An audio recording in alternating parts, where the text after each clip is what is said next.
It was always going to explode at any moment. It was afraid that he was breaking. Well, it's like, I will admit that I once had a Prius, and Really? I liked the Prius. I just didn't like the car. Yeah, I liked it too. And every time I showed up somewhere, they're like, "Yo, you got your sister's car or what?" And I'm like, "Oh man." Yeah, my mom. I got ripped all the time for having a Prius. Mine looked like I was a soccer mom. I had a van. It was just, I hated it. Imagine, so when I was single and I had this soccer mom van, I'd pick up girls and it was like, oh, hey, yeah, don't. It's paid off. It was a Prius van? Hey, you want to get down in my Prius? The Sedano and Kap Morning Show is on the air.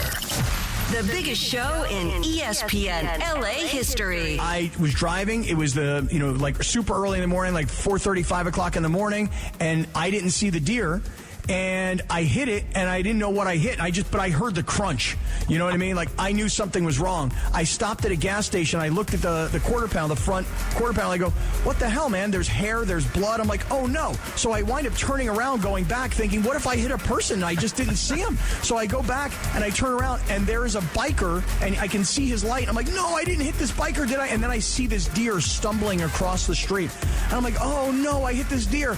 And the deer, of course, probably went out into the woods and then got eaten by 12 coyotes. But thousands and thousands of dollars worth of damage to the Prius. A little sabor. Yeah, I don't think people like being called hacks. You're the weirdo on the radio. No. Giant Mexican, horn section. And Did you have me on your show to berate me? Is that what you're doing now? give me a freaking break. I'm reacting to Art Bell. Yeah. Midnight in the desert. I'm Art Bell. Scott Kaplan, eat a fat one, bro. The Sedano and Kap Morning Show on 710 ESPN. The all-new ESPN LA app and on YouTube at ESPN Los Angeles. We're bigger than U.S. Steel. Wow, that's crazy. Well, you want to woo-woo? Bit Boy. Right now. Monstrous. Beto, I don't want to eat that. We did it, Dad. We did it. We were riding high on the Stinger last time. Oh, big time. So, Right, that's right. Of course we were. because that brother got nice ties. Bing, ba-da-bum, yeah. Boom, bing-a-bum. Oh, it didn't have a lot of staying power on that one. Come on, Mike. Yeah. Bing, ba-da-bum. Okay. Monday morning. Yo. 703 in the Mega Market. Hook it up for Jonas. Mike Trudell in for George Sedano. Briones handling the wheels of steel because I think Morales is still at like Jacob and Ronnie's. On this hog. You must have liked that hog. He's still riding that hog. Right. Seriously, I don't know what the hell happened to everybody this weekend. Friday night, Sedano was at this Cleveland-Detroit basketball game where the buzzer went off for like 12 minutes straight or something like that. Let's go over to George Sedano. I'm standing here in the sun by the guy with the equipment, and it's super freaking loud, man. I mean, Yeah, want me to play it? Want me to play it real quick? Yep. Oh. Here, I'll play it. I'll play it. We're going to check in with George Sedano, find out what's going on with his horn, George. So, guys, I'm here at the scorer's table, and there was a complete malfunction here, electrical-wise here at the scorer's table. You see this gentleman here working frantically to try to get everything reset. The clocks went out, the score went out across the building, and clearly you hear the horn still going off. And there's a level of frustration, obviously, here at the moment, trying to figure that out. Remember, as a player, was a condensation issue on the court. And the crowd goes wild. There you go. The horn is stopped, and the fans applaud. How frustrating is that when everything goes out, clocks go out, but the horn stays? That's it. Somebody needed to get Sedano a pair of scissors. You could have gone to cut that wire. Cut it. Just cut it. You know? That's right. They like cut the camera to the guy, and he's like, oh man, like I just wanted to be like, dude, it can't be that hard. Like it can't be that hard to figure out what happened. I know, here. but wait a second. But Lindsay, the worst part of it is that you're now you're a guy who's completely anonymous, and now you're standing there on national TV. And not only are 18,000 people looking at you inside the arena like him right there, he's the guy right there. He's the guy that's got to fix it. Now you have an entire national TV audience, and George is like, he's working frantically because not only is he trying to shut the noise off, but we're all looking at the guy. We're all paying. We can put him on national TV. Yeah, poor guy. Mike, you ever have anything like that happen in all your years Yes. of NBA sideline reporting? Tell me. Many times. Yeah. It's not, I don't think I've had the horn for 10-minute thing, but it's usually some clock issue, and it goes out 6 or 7 times, and then eventually they just turn it off, and then they bring out the ones that you kind of stick in the corner. Yeah. But then once in a while, an arena won't have those ready to go, and so there's always stuff happening. Yeah, so I'll handle it well. They just should have given him a scissors so he could have cut it himself. Right, and been a just hero. Cut that thing. Cut it. I once had that happen to me. I pulled up and I parked my car, and I was having a little bit of a temper tantrum, if I'm being completely honest, and I punched my steering wheel. And in punching the steering wheel, I must have jammed the horn. That's funny. And the horn was like blasting, like that exact noise that George just had, and it's like 5 o'clock in the morning. I'm in a parking lot, and I don't even know what to do. So, like, I was trying to open the hood of the car to, like, undo the battery so that figuring the battery would go off and the horn would go off. Wow, how did that resolve?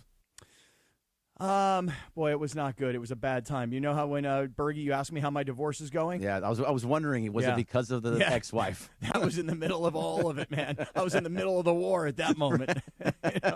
Just But how did the specific car with the horn in the battery, how did you solve that? Did you call AAA? There was a maintenance guy at the building that I worked at, and this guy was there 24/7. I don't think this guy ever slept, and I don't think he ever left. And I was calling him going, bro, I need like some tools or something. I'm out in the parking lot, and I got the hood open, and the car is blasting, and there's nothing I can do, man. And I just kept punching the steering wheel, thinking that maybe I'll loosen it up, I'll untangle it or something. But until I was able to get the cables off the battery, I couldn't shut the thing up. Wow. So, yeah, it was bad. But then were you able to start the car after you took the cables off the battery? Yeah, as I recall, this is going back probably 2012. But I don't know why I'm so fascinated in this. Sorry, I think what happened is I took off the cable to the battery, and then later when I left, I actually reconnected the battery. The horn did not go off. Closed the hood, took off in the car. Okay, but so was still just pissed. You MacGyvered that thing. Yeah, I was a real man that day. You got it done. Yeah. Good for you. As you're throwing a temper tantrum, right. You're a real man. I became a real man later in the day. You know, I was a big baby early in the day. God, I hate her. You know, right? And I'm punching my steering wheel. The act of punching is manly though. Like had you kind of collapsed and hit your head on it while crying, right? Then that would have been less manly. Less manly. Yeah. Right, but you punched it. So punched it. Yep. And then thank goodness there was a guy that worked there that knew how to use tools. Well, I tried to be manly. We made it. We made it, Cappy. We did. We're here on Monday. By the way, can I just say one thing before we even get started today? Can I ask everybody a question? How freaking spectacular was the weather this weekend? Here's how I know how awesome it was. I went to the beach Saturday and Sunday, and I took my shirt off on the beach, Mike Trudell. For me, to take my shirt off on the beach where people look at me and like, bro, how about a bra? Nah. So because Sedano and Morales are not here, top of the hour integrity just completely goes out the window. No, I'm going top of the hour integrity. I just had to make a quick comment. I mean, come on. Was this the most spectacular weekend of all time or what? As you were saying that, I thought, is this like a Minnesota or a Cleveland type of? This is not a take you can have in L.A. or San Diego. No, his video said that same exact thing. He said, I'm sorry for the folks on the East Coast, but we're summer over here. This is how it is here, bro. No, it's not like this, man. Not like this. Yes, I mean, it is, literally. No, sir. I mean, it was all the time. It was like No 80 way. degrees like 3 or 4 weekends ago. It has been, honestly, like this past weekend, I was like, it freaking went full-blown summertime at the end of February, the beginning of March. But that being said, you thought I was going in one direction. I went in a different direction. Here comes Mike Trudell. Top of the hour integrity. You tell me. 9 minutes, so it's not really top of the hour. That's all right.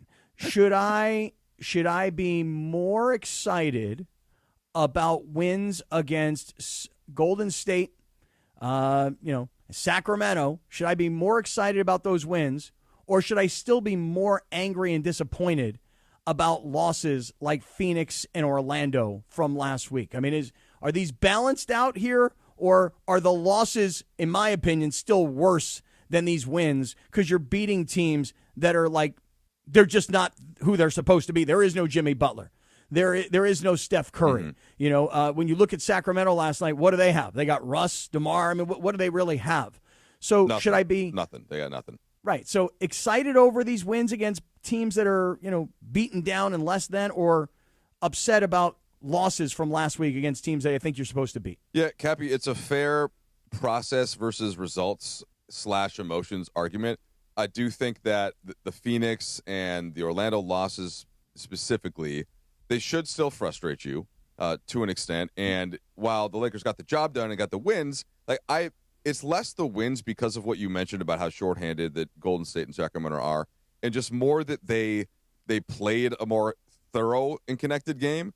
Like a couple of weeks ago, they might get a result against a bad team, but it was kind of eked out, Like these were convincing from the start. Team plays well. The ball is moving. They're playing the right way defensively. Like the process of these 2 wins relative to the Orlando game and the loss against Phoenix, I thought was actually pretty good. So I think it's a good enough sign going into March and all of the difficult games that they have coming up, like 2 games at Houston, a game at Denver, some real tests that the Lakers are going to have, and they're going to have to play much closer to the way that they played.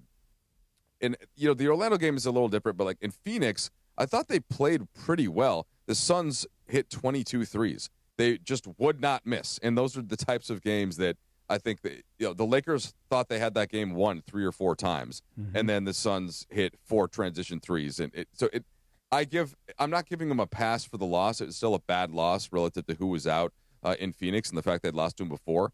And I'm not going to over-celebrate the weekend wins, but I do think the way they played was at least noteworthy relative to how some of the earlier wins that they had, Cappy, against teams that weren't as good. I'm really glad you said it like that you're not going to overly celebrate these 2 wins. Look, beating Golden State and dominating Golden State and jumping all over Golden State and not ever letting them in the game, that's great. But, again, there is no Jimmy Butler. There is no Steph Curry. This is a wounded animal that we're talking about here.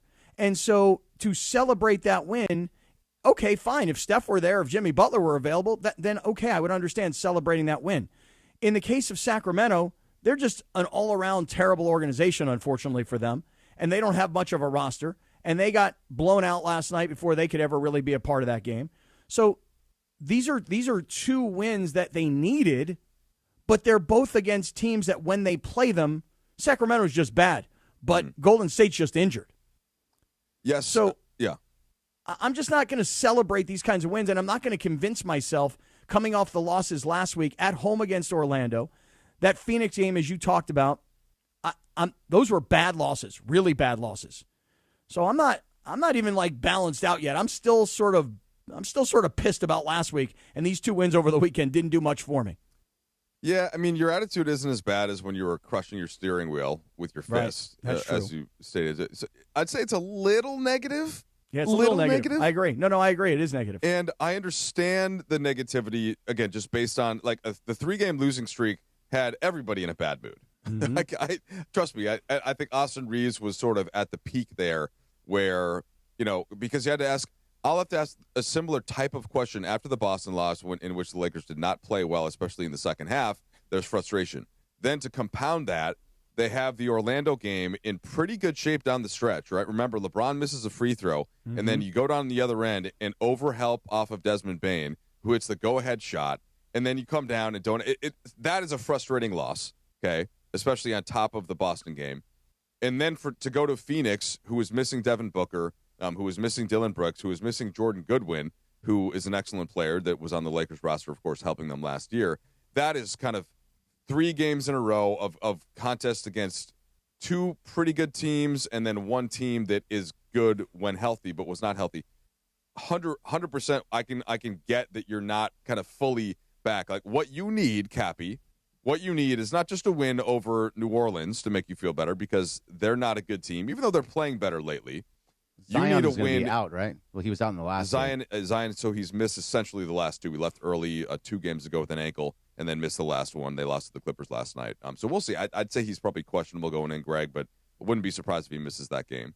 And what Cappy needs, though, is a win over Jokic in Denver. Right. I think to make himself feel better. Is that accurate, Cappy? Yeah, I mean, I'm just looking at this schedule. New Orleans tomorrow night. Okay, that should be a win at home. Then you're on the road at Denver, which is going to be a very, very tough game to win. By the way, did you see Denver this past weekend and the I guess I'll call it, I don't know if I'd call it an actual fight with Minnesota, or was it against Oklahoma City? With OKC, yeah. Yeah. It was I'm terrified of Jokic, by the way. Oh, my God. I was worried. His face was just that so was a real menacing. fight. Right, like I thought Jokic's brothers were going to come out of the stands and beat everybody up, start throwing bodies around. But when Jokic, he doesn't usually have to do that face because his brothers are there. But in this case, that it came out. And by the way, it should have come out. That was a cheap shot. For sure. But Jokic, the way it almost. You're looking at him and you're like, oh, that's country strength right there. You know what I mean? That's a guy who's been working on the farm and working with the horses. And that guy, when his face turned and he started grabbing dudes, and I was like, oh man, I don't know where the brothers are, but Jokic is going to start throwing bodies himself. So when you look at this schedule, that Pepe drop gets me every time. Still, you still like it? I've heard it a billion times. It gets me every time. Well, it's 7:16, and you know what that means? Tell us what you could have done in the first 16 minutes. And 1 minute less than that of our show, you could have gotten an oil change at Valvoline Instant Oil Change, home in 15-minute drive-through oil change. Visit SoCalOilChange.com for a location near you. All right. So you got New Orleans Tuesday night.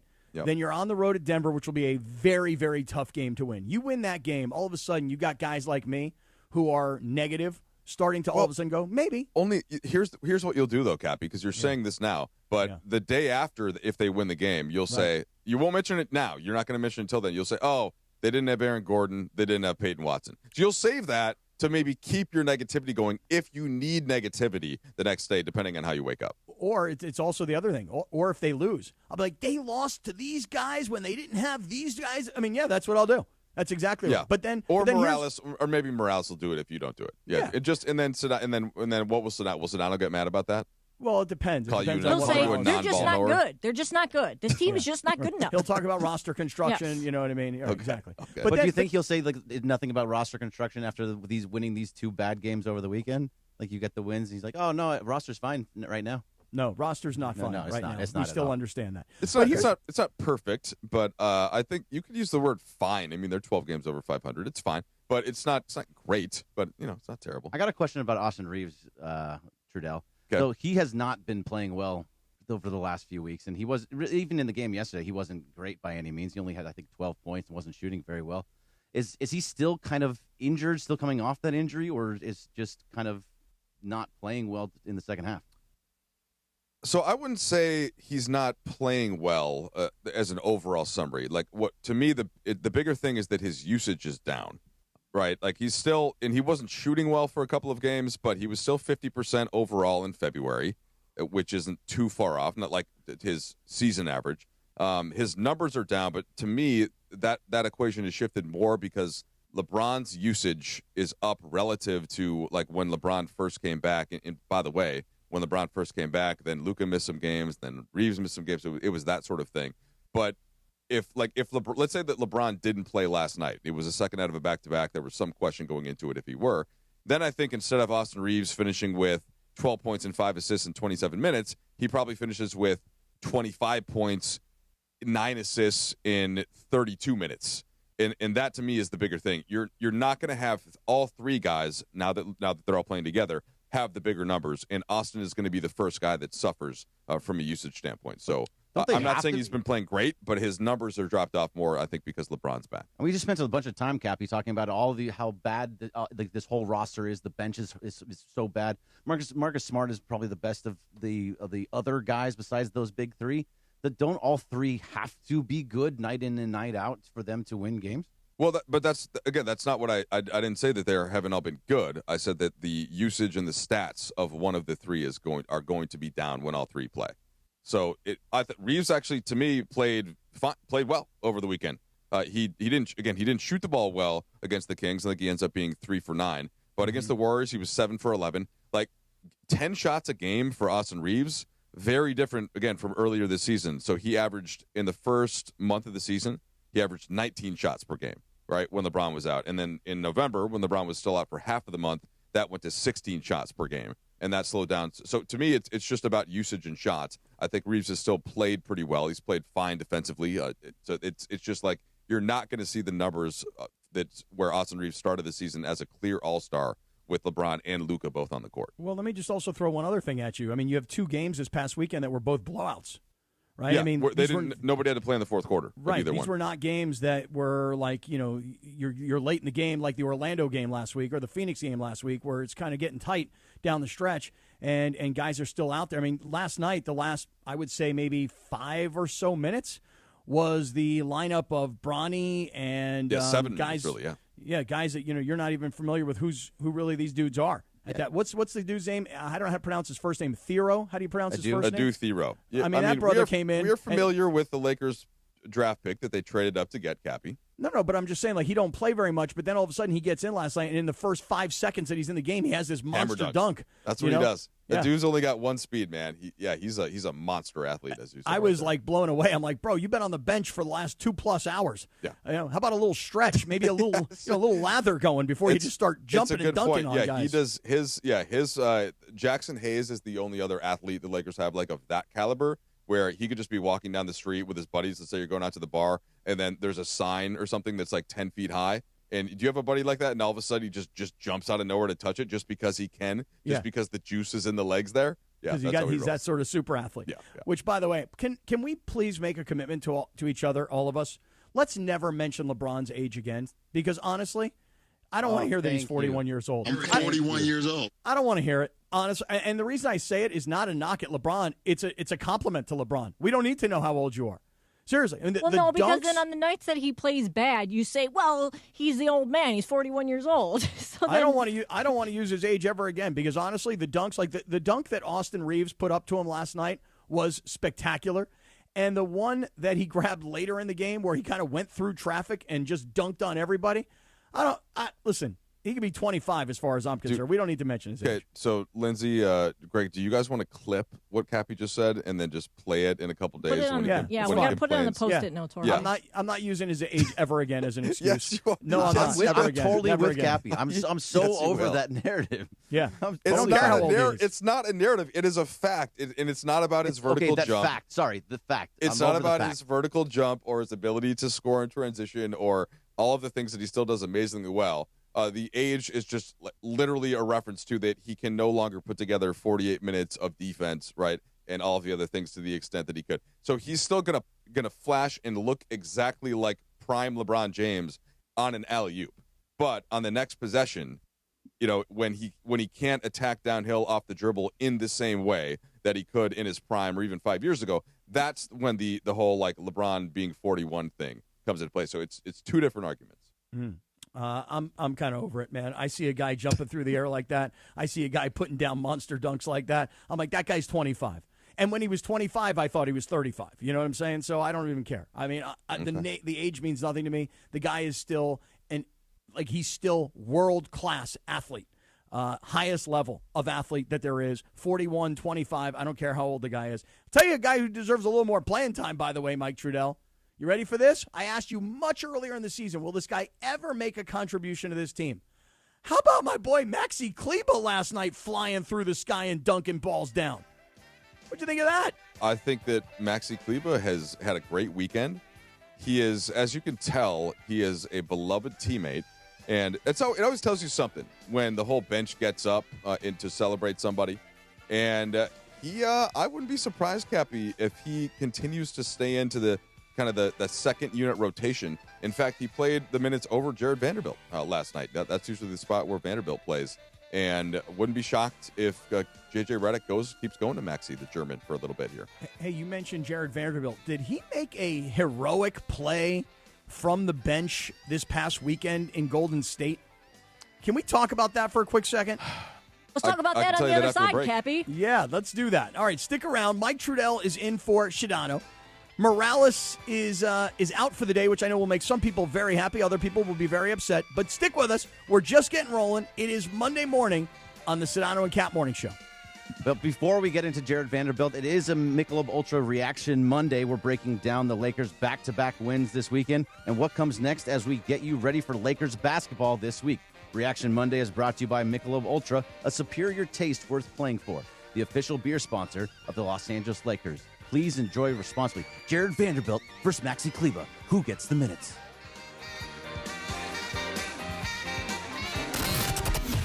This is the Sedano and Kap Morning Show. Change is in the air at LAX. Los Angeles International Airport's automated people mover trains are rolling soon as part of LAX's ongoing investments in improving your travel journey. The new trains will quickly move guests between all terminals. The new consolidated rental car center, metro trains and buses, and economy parking in 10 minutes or less. Departing every 2 minutes, they'll help approximately 30 million passengers per year. Learn more at lawa.org/ESPN. That's lawa.org/ESPN. Why do we grill to order at Waba Grill? Because it's just better for you. Our Asian-inspired menu has high-quality proteins that are healthier for you. Like hormone-free chicken, ribeye steak, wild-caught salmon, and shrimp. Introducing our new Chili Crisp Dumplings, a spicy twist on a Waba favorite. Bold, crunchy, and tossed, and fiery. Chili Crisp. That's our new Chili Crisp Dumplings. Get them today, only at Waba Grill. It's for you. At Uline, the prevailing opinion is, if you don't live it, you don't believe it. The people at Uline believe in hard work, and they live it by being there 24/7 to answer your call, having 41,000 items in stock, and offering same-day shipping from 12 locations across North America. Business owners, sellers, buyers, shippers, and packers believe it. Uline is the hard-working, dependable source for your shipping and industrial supplies. Visit uline.com. Free mahi-mahi, free mahi-mahi. Morales, tax season. What are people spending it on? Hopefully not stuff they can't see clearly, Cappy. Exactly. Orange County, use that refund wisely at VisionWorks. 7 locations to serve you. Laguna Niguel, Santa Ana, Fullerton, Lake Forest, Rancho Santa Margarita, Brea, and Buena Park. Eye exams, fresh frames, updated prescriptions. The home is Boca. If your vision's off, everything's off. And VisionWorks makes it easy to take care of your eyes without blowing your whole refund. So spend smart and see better with VisionWorks. See the difference. Out on the course, they're the PGA Tour's best players. But in the arena, they're prime time. And Season 2 of TGL presented by SoFi is back with lights, cameras, action. We're talking big moments, big personalities, big names in the stands, all on the big screen. Big-time matchups with shot clocks, hammer drops, timeouts, overtime, and playoffs. It's city versus city, squad versus squad. The sport just hits different under the lights. It's TGL presented by SoFi. Keep up. It's golf. Tune into every match. Only on ESPN. My name is Whitney Allen, and I'm a widow. My husband, Ryan, died. We never thought we'd ever have to use life insurance, but the unexpected happened. With Ethos, signing up was fast and 100% online. You can get a quote in seconds, apply in minutes, and get same-day coverage. No medical exams, and you can get up to $3 million worth of coverage. I'm grateful we were prepared. Get your free quote at ethos.com/game. That's ethos.com/game. Paid spokesperson. Time spent on application may vary. Online health questions required. You're hanging out with the Sedano and Kap Morning Show. Especially on lighter days like today, we're just going to make ourselves laugh. Why the hell not? Why the hell not? Let's feel good today. Let's feel good. More Sedano and Kap. Come on, kid. Just have fun. Right now.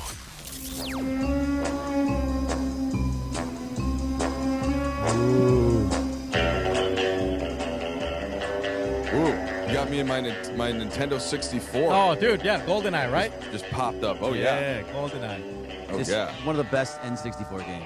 The best. Ever. 100%. By the way, I watched No odd job. 2 James Bond movies this weekend. Which one? I watched Dr. No and the man with the golden... No, Goldfinger. Did you watch them in that order? Yes. I don't know James Bond that well. Like, I really don't watch that many James Bond films. Dr. But is No's the Dr. first No the one. one where he dies? Dr. No is the very Yeah, it's first. the first one. James the first one, not James- the last one. James Which is the one where he Bond dies? Yeah. Didn't James doesn't Bond die? He's It still was alive. Daniel never Craig, and the dies. last one was, supposedly he did, but no, I don't think. What? What was the last one? It's Daniel Craig. By the way, his birthday today, 50. That's why we're playing James Bond. Okay. But what's the last one? Is it Skyfall? Skyfall? No, I didn't see it. Somebody died. Yeah, but there's still more James Bond movies they're Of going to course. make. So, yeah. No, he's not dead. He's still alive. Okay. Just want to make sure because it would seem to me odd that you're But No make Time James to Die. Bond Thank you, movies. Jonathan. No Time to Die is the last one. See? No So he didn't Time to Die. Yeah, he didn't have time to die, so he didn't die. Right. Thank you, John. Appreciate that. I like Goldfinger because when he killed the girl, he painted her gold. Yeah, that's how he killed her. Yeah. She You mean like he suffocated. painted her with real gold? Yeah, with He real painted- gold. yeah. And it One way to go. suffocates you. Yep. Because you have Really? because of your pores. Your skin suffocates. Oh, really? Uh-huh. Sounds violent. I mean, Do you and Morales ever watch movies together if you're staying at the East Central? you like cuddle up on with the hand next to you? We pretty much watch Columbo reruns is really more to the point. Okay. We get all cuddled up in our in our robes and everything, and then I have Chris sit on the hand in the East Central hotel room. You know what I mean? You know the story. In just a middle towel. Right, of course. Mike Trudell is in today for Sedano. Kids. Right, exactly. So, Mike, let me ask you this, because Saturday night, when the Lakers were playing the Warriors, I was watching that game on my phone, or at least the latter parts of that game on my phone. So I didn't see this, and I don't know that this was on TV. Maybe I've only caught this on social media. But tell me if this happened the way I see it on social. You were there. You saw it all go down, I'm sure. But Luca is coming out of the game. He daps up LeBron. And as he's walking towards the bench, JJ attempts to grab his left wrist. Luca kind of flings JJ off. Wasn't violent in any way, but just kind of like, hey, man, get off me, And then he goes to sit down. Right. Yo, man, hey, can you stop touching me, babe? And he goes to the bench and he sits down, Luca. And JJ comes and follows him, and JJ is saying something to him while JJ's standing and Luca's sitting. And as JJ turns his back and walks back towards, the other part of the bench and starts, getting back into the action of the game, Luca seems upset at whatever was said and stands up as if he's going to confront JJ. Again, this is just me watching this video play out. I didn't see it happen live, and I'm not even sure the television broadcast showed it to us.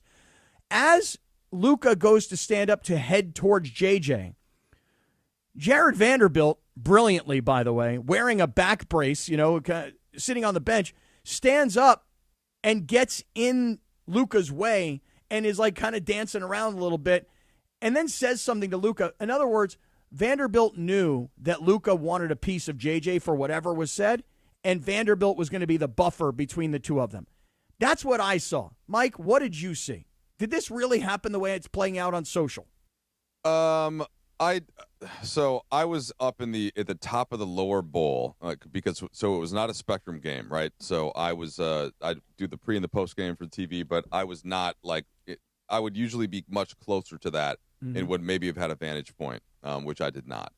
Now I haven't even seen the replay that you're talking about. What I will say is that Redick and Luca are very tight, and I'm actually surprised that there hasn't been because they're tight. There hasn't been a little more of kind of JJ yelling something, Luca responding. I think the most reported on recent interaction between a coach and a player just happened with Edwards and Finch, right, where Edwards hits the game winner, right, and Finch just have been telling him to pass. This is what I play. This is what I do. Yeah, this is what I do. I think all that stuff is healthy and good with the best player and with the head coach. And so if Redick said something that Luca didn't like, I would still say that is a good thing. And I think that Redick, I'm actually impressed with JJ's restraint because I know he is a super crazy fiery competitor. We all know that.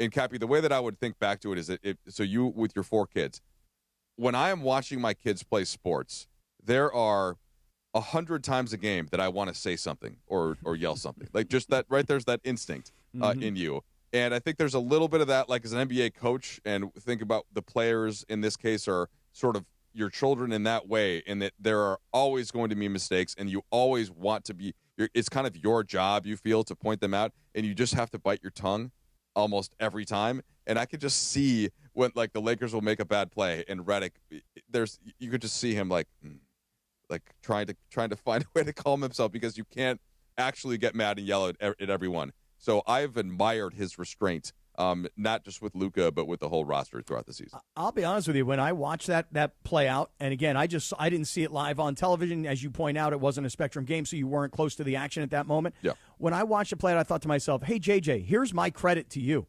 You're actually trying to coach a superstar, $50 million a year, player, a guy who's not just a good basketball player. He's a superstar.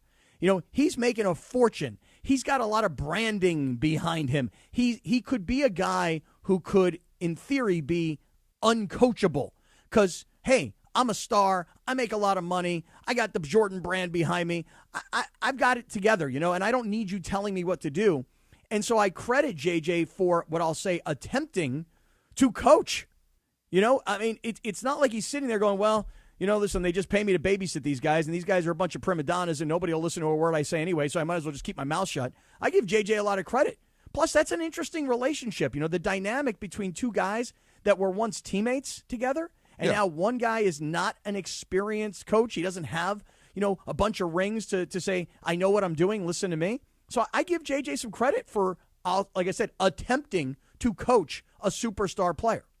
Yeah, 100%. I think when JJ had the press conference after the Lakers announced the trade for Luka Doncic, he shared that he drove over to the hotel where Luka was staying, and I think one of the first things that he asked him was, like, do you want to be coached hard or not? Basically, we're friends, like, we're close from our playing days, and they had retained a relationship. Obviously, Luka went on JJ's podcast. Luka does not go on podcasts. That was the kind of the first indicator. And JJ's response from Luka was, he was like, yeah, like 100%. I want you to coach me. I want you to yell at me. Now, when it actually happens, he's going to have an emotional reaction at times. But so to me, I agree with your reading on it, Cappy. It is a healthy, good thing to have some back and forth dialogue. And, again, I'd have to go back and see what the play was. My guess is that JJ was right. My guess is that Luka either missed a read or missed a rotation or something happened. JJ doesn't just arbitrarily make a comment to any type of a player. But I think it's a good thing for sure. I think the star of the moment was Vanderbilt. Because when you watch this video, Mike, and you see Vanderbilt is sitting right there. Greg sent it to me. I just watched it. Oh, my God. And then he kind of does the little, almost a little dance. Yes, right. To the start. Right. And by the way, that's not a back brace. So that is I have one of those. It's like a hypervolt. It's heat and massage, or like heat and vibration that a lot of the players wear. I've got that same one. I wear it on the plane. It's great. Bergie, what'd you think? Since you've seen the video now, what'd you think about it? Yeah, I thought it was exactly what you guys. Sorry, it was exactly Paging Dr. Battaglia. I thought it was exactly what you guys thought. I think he was frustrated about something. JJ was trying to coach him up, which I actually do like. We've talked a lot about whether the fact that if JJ is right for this team and can coach this team up. I like the fact that he kind of was like, hey, you got to fix this stuff. And I love Jared Vanderbilt getting up. I think those are the types of things that makes me want to keep him around because he's there to help the team and to be able to say, like, hey, Luka, no, this is not the time. Jared Vanderbilt, though, I mean, you tell us, since he's wearing that brace, but he's in uniform. Not a brace. Not a brace. I mean, well, what do you want to call it? I just thought, like, basically every NBA player wears them during. Yeah, it heats up your back, and they also have them. They also have the sleeves for your knees, which you see a lot of guys wearing, and it provides a little bit of vibration. So just basically, you had mentioned Adu Thero, right? How he doesn't play and then after 2 hours he just gets up and cocks back a ridiculous dunk. The heat packs and stuff like that are part of the reason that players are able to come in and play right away. So they're just not super stiff. So that's all it was. Keeps the blood flowing. That's right, Lindsay. Is Jared Vanderbilt, who, you talk about a guy he was a guy that was advertised, especially when he was hurt, as he's your best defensive player and you got to get him back on the floor. And this is going back, not this year, even earlier, like last year. And I just noticed there's either some DNPs or there's some small minutes. What do you make of Vanderbilt and his potential contribution? Yeah, I still think that there are ways that he can help the group, and I don't think that he's just not going to play anymore. I think the last time that he played, so you remember the context in Phoenix, and I want to say was it the third quarter, and basically the Lakers were up like 12, and Phoenix hits a three, and the Lakers had kind of blown an assignment to give up another three, and that's how Phoenix was getting back in the game. And then Vanderbilt just sort of casually threw in an inbounds pass and went right to a Suns player and hit the three on top of it. And that kind of cascaded the run, and all of a sudden it's a game again when it looked like the Lakers were going to coast away with it. And I don't think Vanderbilt returned to that one. And then Maxi Kleber played in those minutes in Golden State. But like he'll be called upon again. His on-ball defense, especially at the top of the zone looks that the Lakers have been doing under JJ Redick increasingly since the All-Star break, I think that you'll see that again. But when everybody is healthy, he's not a guarantee to be in that rotation. And I think that Maxi Kleber played great this weekend. So, and he does, by the way, the one thing that Kleber does that Vanderbilt doesn't, Kleber provides the rim protection. That he's probably the Lakers' best guy at the rim consistently. And, Vanderbilt is more of, even though he's kind of qualifies as a big man, he really is more of a perimeter defender. Like, that's what he's best at, is just, hey, go shut this guy down. And that to me would be when you need a Vanderbilt, when somebody else is hot, like, all right, just go deal with Vanderbilt for 5 minutes and try to cool them off. And so that's the longer answer, Cappy. The short one is yes, like for now, he wasn't in the rotation really in the Golden State game and the Sacramento game, but that doesn't mean he won't be moving forward. But he didn't. But sorry, Cappy. He didn't have minutes early in the season too. He had a little bit of minutes, then he took him away again. Yeah, he was out of the rotation for a couple weeks. Yeah, and then now he seems to. Is he going to be out of the rotation again? Like, are they just kind of going basically 6, 7 deep, 7, 8, 6, 7. Damn, I knew it. I knew it was happening, and I tried to stop it going to 7, 8 deep. I just wanted to be the first person to say it. I know it was Briones last time. So I know he got me earlier. You were a little slow. Yeah. So like, is he going to be in and out of the rotation, or is he kind of like? Why is he so constantly in and out of the rotation? I mean, he is. So certainly offensively, right? He's not. I'm not even going to say he's a hot and cold player. Like, he hasn't shot the basketball well. And he isn't a great finisher at the rim, right? So when you have other options, and if Vanderbilt is having a stretch where he's not playing his best basketball, it's not crazy to leave him out. Like, here are the guaranteed rotation players, like obviously the starters, and then you have Rui Hachimura, you have Jake LaRavia, and that's 6 and 7. Don't do it, 6, Captain. 7. Okay. Yeah, no, I had to. I mean, you gave it it going to to happen. You had to. You have Jackson Hayes, and I think he's earned that Big spot. time. Mm-hmm. And then now you have here's the difference from before, whereas when you had Gabe Vincent, who was struggling some, then I think you may just rather go with Vanderbilt is that 9th spot. Well, now you have Luke Kennard, and Kennard has been playing very well. So that's your 9. And then the question is, on a given night, are you going to play 10? Often JJ Redick does play 10, and in this case, the last 2 games, the 10th was Maxi Kleber, who played well. If it weren't him, it certainly would be Jared Vanderbilt. And then that's where you get to your Dalton Connect, and you get to Adu Thero and Bronny at that point. But like, so to me, Greg, the shorter way to think, or the quicker way to think about this is Luke Kennard is now playing minutes, and yes, you might be sacrificing a little bit defensively, but you're getting a lot offensively. And just as the kind of connective piece that we've seen that Luke Kennard is so good at, where if you close out really hard on him, he's going to rack a closeout, get to the rim, or spray out a quick, like he, as JJ says, he's great at getting the blender going. He'll set a screen, and then his man has to come up because they don't want to leave Luke Kennard. So all of those things that he's bringing, I think, are taking some of the potential minutes from Vanderbilt as well. Absolutely. Like Luke Kennard, like Cappy likes to call him. Luke Kennard. Luke Kennard. It's not Luke Kennard. It's Luke Kennard. Kennard. Luke Kennard. Yeah, one word. Obviously, he's Sound a better okay. player. He had a better basketball IQ. He's a better offensive player. Like, what he brings in 3-point shooting, which the team needs, that is completely obvious. But for a team that is so deficient on the defensive end, you would think that a guy like Vanderbilt, who, like you said, at least could come in and give 5 minutes on their best player that's just hot, would be somebody that would be a regular in those rotation. I know you are losing offense at that point, but at the same time, those guys can go off at any point to score a lot of points. You need defense on this team, and so to sit one of your best defensive guys seems just odd to me. Well, they just look at how the games went, though, and these are against teams that did not have a lot of offensive firepower. So maybe that makes a little bit more sense, where, like Golden State, as Cappy mentioned earlier in the show, as a ball knower, no Steph Curry, no Jimmy Butler, they're going to struggle. Ball knower. On Thank offense. you, Mike. Appreciate that. Sacramento, horrible offensively and defensively as well. But so I think that I'm trying to think like the next time where there are the types of players that you're going to need a little bit more of Vanderbilt. And I do think that Redick will call upon him.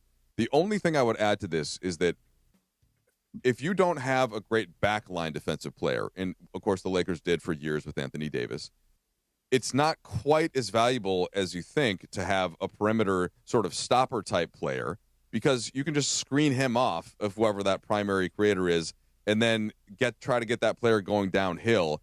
And if Ayton isn't in a rim protection mood, if Jackson Hayes is kind of swiping down, just a normal every other day for him. If he's not in the mood to play defense, you know. Well, no, I mean, I don't mean that as a criticism. Even I'm just saying, like, Ayton isn't always a consistent rim protector, right? In the way that the elite ones are. Jackson Hayes sometimes does it really well with verticality. Other times he's going to swipe down and get called for the foul, which Stu Lance was pointing out in the broadcast last night. And now this is where Maxi Kleber comes in. Like, Kleber actually does do a really good job of rotating over and protecting the rim and at least getting in the way. And in those types of lineups, like, then maybe the perimeter stopper in Vanderbilt has more of a longer leash.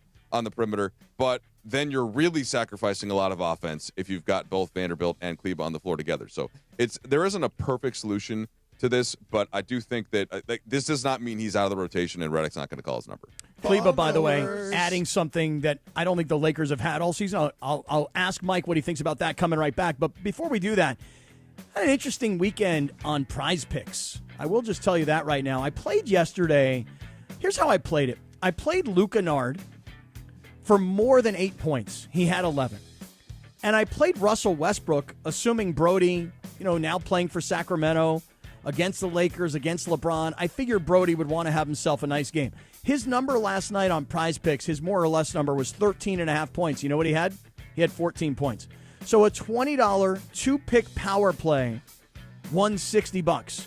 So I was feeling pretty good about that, but I somehow, some way, made a mistake last night on Prize Picks. I made the exact same play, Luca Nard and Russell Westbrook, and I played them differently. So I played Luca Nard for more than 13.5 points, which was a demon play, and I played Russ for more than 17.5 points, and he only had 14. So I had a $20 two-pick power play win $60, and then I had another $20 two-pick power play, and I actually lost that one. So on the night, spent 40, won 20. So I was still up. It was still a good win. It's nice to see green. But I made a mistake along the way. I don't know exactly what I did. But here's what I want to tell everybody else. Look, we are in the heart of basketball season right now, right? And there's so much other stuff going on. There's hockey. Baseball's right around the corner. There's MLS soccer. I mean, we are in a great period of time right now. So you got to make sure that you download the Prize Picks app and use our code KAPPY, K-A-P-P-Y. You make your first $5 lineup, you get $50 in lineups immediately, whether you win or you lose. Now, here's the one thing I want to caution you on. While I'm watching the game last night, I have the Prize Picks app open, and I'm contemplating at one point, should I take the early payout? It was a $20 play to win $60, but they're offering me $41. Do I take the money off the table right now, or do I think that Luke Kennard is going to have more than 8 points, which he did? So think about that. Sometimes you're watching the games, and you're playing on Prize Picks, and you're going, you know what? They're offering me an early payout. I'm going to take the early payout. Consider that while playing on Prize Picks. Download the Prize Picks app. Use the code KAPPY, K-A-P-P-Y. Make your first $5 lineup. Get $50 in lineups immediately on Prize Picks, where it's good to be right. There you have it. Thanks, Cappy. All right, we're going to get to Cappy's question for the ball knower, Mike Trudell. After the break, and George Sedano just chimed in and said he's going to join us at the top of the hour for a bit. So we'll hear from George Sedano. Hopefully he's getting away from that horn out in Detroit, and he's back in L.A. More Sedano and Cap after this. The Sedano and Cap Morning Show. We'd like to thank our founding partner, Providence. Providence, caring with compassion in Southern California. This is the Sedano and Cap Morning Show. Have you heard the refinancing rule of thumb that says you have to drop your rate at least 0.5% to refi because it'll take several years of savings to recoup the closing costs for a refi? The Loan Exchange says the rule is nonsense. With a Loan Exchange free closer, you can lower your rate without paying any cost whatsoever. That's right, lower your rate with no cost and your balance doesn't go up. You start saving on the first day you have the loan and every day thereafter. If you decide to move next year or rates drop further, you can exchange that loan for another without losing $1 that was tied up in closing costs. Today's 30-year fixed free closer rate in APR is 5.5%. So if your current mortgage rate is higher than 5.5%, give the Loan Exchange a call at 855-752-9944 or log on to theloanexchange.com. It won't cost you a thing. NMLS 1637539. Loan subject to credit approval. See website for licensing information, loan terms and conditions. Equal housing lender. Call 855-752-9944 or visit theloanexchange.com. There's President's Day savings right now at George Chevrolet. And GM John Good will make you a great deal on a brand new, top-selling Chevy Equinox, gas or electric. Lease a Chevy Equinox LT for only $220 a month. Or choose the Equinox EV LT for just $269 a month for 36 months and $39.95 due at signing. 91 Freeway, Lakewood exit in Bellflower. Or online at georgechevy.com. Chevrolet. Together, let's drive. Discount calculated off MSRP on select models. Please offer approved credit through GM Financial. Ends 3/2/2026. For full details, call 866-949-4805. I'm 41 years old. Looking for paint that actually lasts? Vista Paint delivers expert quality, rich color, and pro-trusted durability, backed by over 60 years of experience. From your home to your next big project, we've got you covered. Vista Paint, since 1956. Evan Cohen here. In life, as in sports, the pros make it look easy. That's why pro golfers like Jason Day, Ben Griffin, and Patton Kazire trust the pros in lawn care. True Green. They have the experience and expertise to give you a lawn worthy of the PGA Tour. And since True Green does the work for you, you get more free time, or more tee times. So stop stressing over your lawn and start loving it. Sign up now at TrueGreen.com because nobody makes it easier to get a golf course quality lawn than True Green, the official lawn care treatment provider of the PGA Tour. Progressive presents the Passionate Sports Fan Checklist. Signed jersey of your favorite bench warmer? Check. 14 bobbleheads that look nothing like the players they're emulating? Check. Twin TVs so you can watch the game on 2 different networks simultaneously? Check. Life-size wall sticker of your favorite player that routinely freaks you out at night? Check. A second life-size wall sticker so after the first one freaks you out, you see the second and you're like, oh right, the wall stickers. Check and mate. Bundle your renters and auto insurance with Progressive and save on protection for the things on your checklist. Get a quote at Progressive.com. Progressive Casualty Insurance Company affiliates and third-party insurers not available in all states or situations covered subject to policy terms. Sedano and Kap have taken over Morning Drive on 710 ESPN. From a tip perspective, I think I'm good there. This is the Sedano and Kap Morning Show. Oh, my God. I mean, could we be more self-indulgent? Jeez, oh, man. Can we be more self-indulgent? No? I think so. Here are the guys.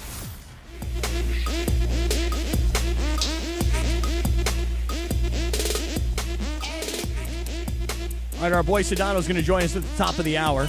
None of us know where he is or what he's doing. We can't figure it out. None of us can keep up with his travel schedule. Incorrect. I told you he's in New York, but okay. Wait, you said he's in New York? You said he was home from New York. You did He say is he's now, in L.A. But he was in. He just flew back from New York at like 2 a.m. All right, in 2013, number one hit, Bauer, Harlem Shake. Do you remember this when the Miami Heat, like, that was great. They did it was their great. whole, yeah. Everybody would do videos where you're dressed normal, Cappy, and then the song hits or whatever, and then you switch, you take your shirt off, you start acting crazy. This is what the Harlem Shake was all about. Like when the videos went viral, right, Parker? I think. Yeah, that's what it was. Yeah, that no, old. Harlem Shake was all, you don't remember, Cap, you don't remember the Harlem Shake? No, I do, but I don't really like to take my shirt off very often. No, you don't have to take You your shirt off. literally Do just something said out of over the the blue. weekend I know that you I took did. your shirt off. I know I did. This weekend I made an exception because it was so summertime out and I was walking the beach and I was like, you know what? There are other people out here that look way fatter than me and they got way more confidence than I do. So screw it. I'm taking my shirt off. You do F45, you box, you do all the stuff. You be proud of your body. I know, but I still look at myself and I just am disgusted. You know what I mean? Can't help it. I try. But Well, it doesn't work. Rachel likes it, and that's all that matters. I'm excited because I just sent my first scheduled text. Now it hasn't hit the group chat yet, Cappy, but Yeah. it will in 1 minute. Wait, why did you schedule it? Well, because try it? we got a scheduled text earlier this morning, and then it became clear. I was like, wait, how do you send a scheduled text? So then I just looked it up real You're quick. just discovering this? Well, and here's the other part of it, Lindsay, is that Sedano's texting us going, there's no way Cappy knows how to schedule a text. And I'm like, you're right, I don't, but I want to know how. So how do you schedule a text? How's that happen? Well, did you get my scheduled text yet? Let's see Did it here. just come through? You press down on the arrow to send it. Mm-hmm. So yeah, who's in this group chat? This is just Sedano and Morales from this morning. We're just kind of letting us know that he was going to miss the show. Oh, wait, I just got Mike's first scheduled text. He goes, this is fun. Yeah, it's exciting. So it's the same way you know, like the main thing I use the +4, right, is to attach like, you know, a photo or a meme or anything like that, or you can, you know, you can attach cash, but there's a big thing that says send later. Right? Do you see it when you press the plus button? Nope. Okay. Well, Nope. it's the so. What do you mean? Nope. Oh, you have the plus button and scroll up. Wait, now I do. Now I see it. Yeah. Yeah. So I push the button, and then up top it says stickers, then camera, photos, Yeah. Apple Cash, polls. Exactly. And now I find send And later. if you hit send later, then you just Right. select your time, right? This is news to me. And you know, I'm trying to think like what the best use of this would be. This would be maybe like somebody like Lindsay who has a non-traditional sleep I do schedule. that. I do scheduled text from time to time. Yeah, like my sleep schedule. See, I'm usually, with my sleep schedule, which is like later night, and then I'll wake up at relatively early in the morning. I don't know that I would have to use the scheduled text as much. Isn't Okay. that what mostly it's for, Lindsay? Like when you know you're going to be like if you're asleep at it 8 p.m. or depends. whatever, and you're like, hey, Yes. yeah, It depends because, like, for example, if like Michelle Smallman wants to be like, oh, send me a reminder text, like, 2 hours. I don't know what the situation is. Somebody where I'm like reminding a guest to come on or something like that. If it's us in the Sedano and Cap group chat, like I just send it whenever because,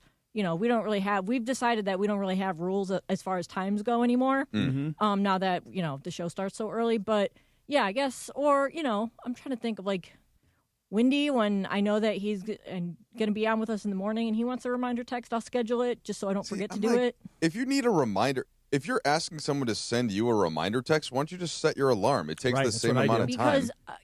Because in certain situations, some people have that clout. And I think Wendy's one of those people where if he asks for a reminder text, I'm going to be like, okay, I'll send you a reminder text. What am I supposed to say?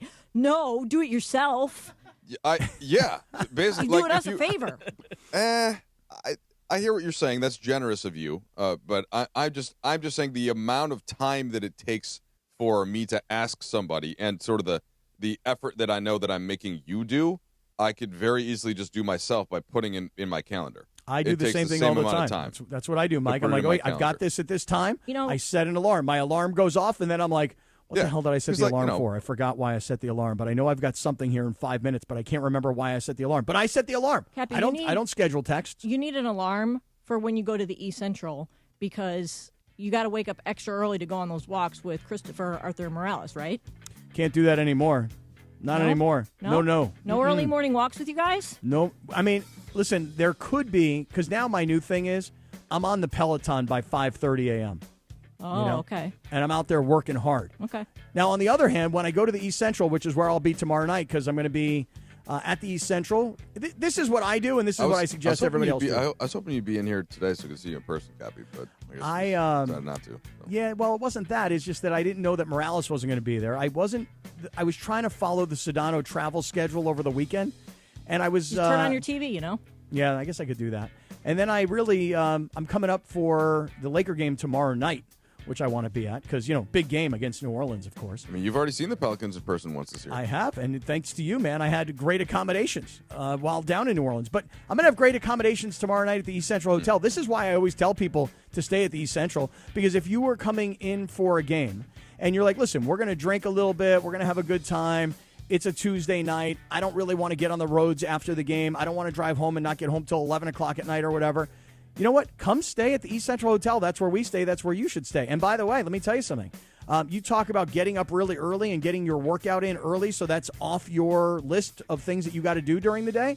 At the East Central, I can be in the gym on the second floor, right next to the Nixo Lounge, on a treadmill, on a bike, lifting dumbbells. I mean, they've got everything in their brand new gym that you would need while staying in a hotel. So I can be on the treadmill at 5:30 in the morning, get my 45 minutes in, and then walk right across the street. But if you're coming to downtown L.A. for a game, you want to go to the Grammy Museum across the street at L.A. Live, you're coming in for a show, restaurants, whatever the case may be, a Saturday night, you want to have a good time, you should stay where we stay, which is the East Central Hotel, for a variety of reasons. One is the best location right across the street from L.A. Live. 2, the biggest hotel rooms in all of downtown L.A. And 3, the people that work there, they're amazing. They make you feel like you are right at home. This is not some massive mega hotel where you're staying in a closet and they're stuffing you in. You get to know the people there at the East Central Hotel. They take really good care of you. You stay where we stay, the East Central Hotel in downtown L.A., Entertainment's official address. All right, beautiful, Cappy. All right, George Sedano is going to join us next at the top of the hour. But first, guys, you know what time it is? It's time to BB go for it, as Christopher Morales says. In every game, someone gets a chance to guess which team will score the first three-point basket. And Saturday, our BB go for it contestant was Craig Shelley from Lake Forest, who guessed that the Warriors hit the first three. Incorrect, but you still won a $50 BB Go gift card. And last night, our BB Go For It contestant was Bobby Johnson from Inglewood, who correctly guessed that the Lakers hit the first three. Let's hear that, Jorge. Here's Luca to bring it in to Reaves. Three-pointer by Austin, good. 17-8, Lakers by 9. Very enthusiastic there. Nice work. You won a $100 BB Go gift card and are entered to win a trip to basketball's biggest stage. Want to play? Listen to Mason and Ireland for your chance to win. Good luck from our friends at BB Go. Bring something different to the table. BB Go For It. Back in 2 minutes. Sedano and Kap. The Sedano and Kap Morning Show. Hey guys, it's Cappy. You know I'm serious about the game day menu, right? If we've got the game on, I'm not messing around in the kitchen. You know what I'm doing? I'm going straight to Pizza Hut. Right now, they've got 2 insane deals. A large 1-topping pizza or a medium 3-topping pizza for just $9.99 each when you carry out. Order online at pizzahut.com, or if you don't have it by now, grab your phone and download the Pizza Hut app and bring home a guaranteed win tonight. Available at participating locations. Extra charge for stuffed crust and original pan, extra cheese, and extra toppings. Hey, it's Bethel Duran. Everyone loves the new 2026 Toyota Electric BZ XLE that has a range of over 300 miles. You can drive one away on a 36-month lease with any old free and clear trade-down for only $239 a month. That's a $36,000 car that needs no gas. No cash required. Just drive any old car, truck, or van you own outright in the Wonders Toyota or Northridge Toyota and drive out with a $239 lease payment. 2026 Toyota BZ XLE FWD. Offer good on any BZ model in stock with an MSRP under $36,650. Over 10 to choose from. Lease excludes tax, title, license, and dealer fees. Focus Features presents the film Hamnet. From director Chloe Zhao and producers Steven Spielberg and Sam Mendes, the AFI hails Hamnet lifts the audience high above humanity. And now the Golden Globe winner for Best Picture of the Year has been nominated for 8 Academy Awards, including Best Actress Jessie Buckley and Best Picture of the Year. Hamnet, our stories live forever. Rated PG-13. May be inappropriate for children under 13. Now playing in theaters everywhere. Hi, this is Sean McVay of your LA Rams. The Rams play here. KSPN, Los Angeles. 710 ESPN. A good karma Brands radio station.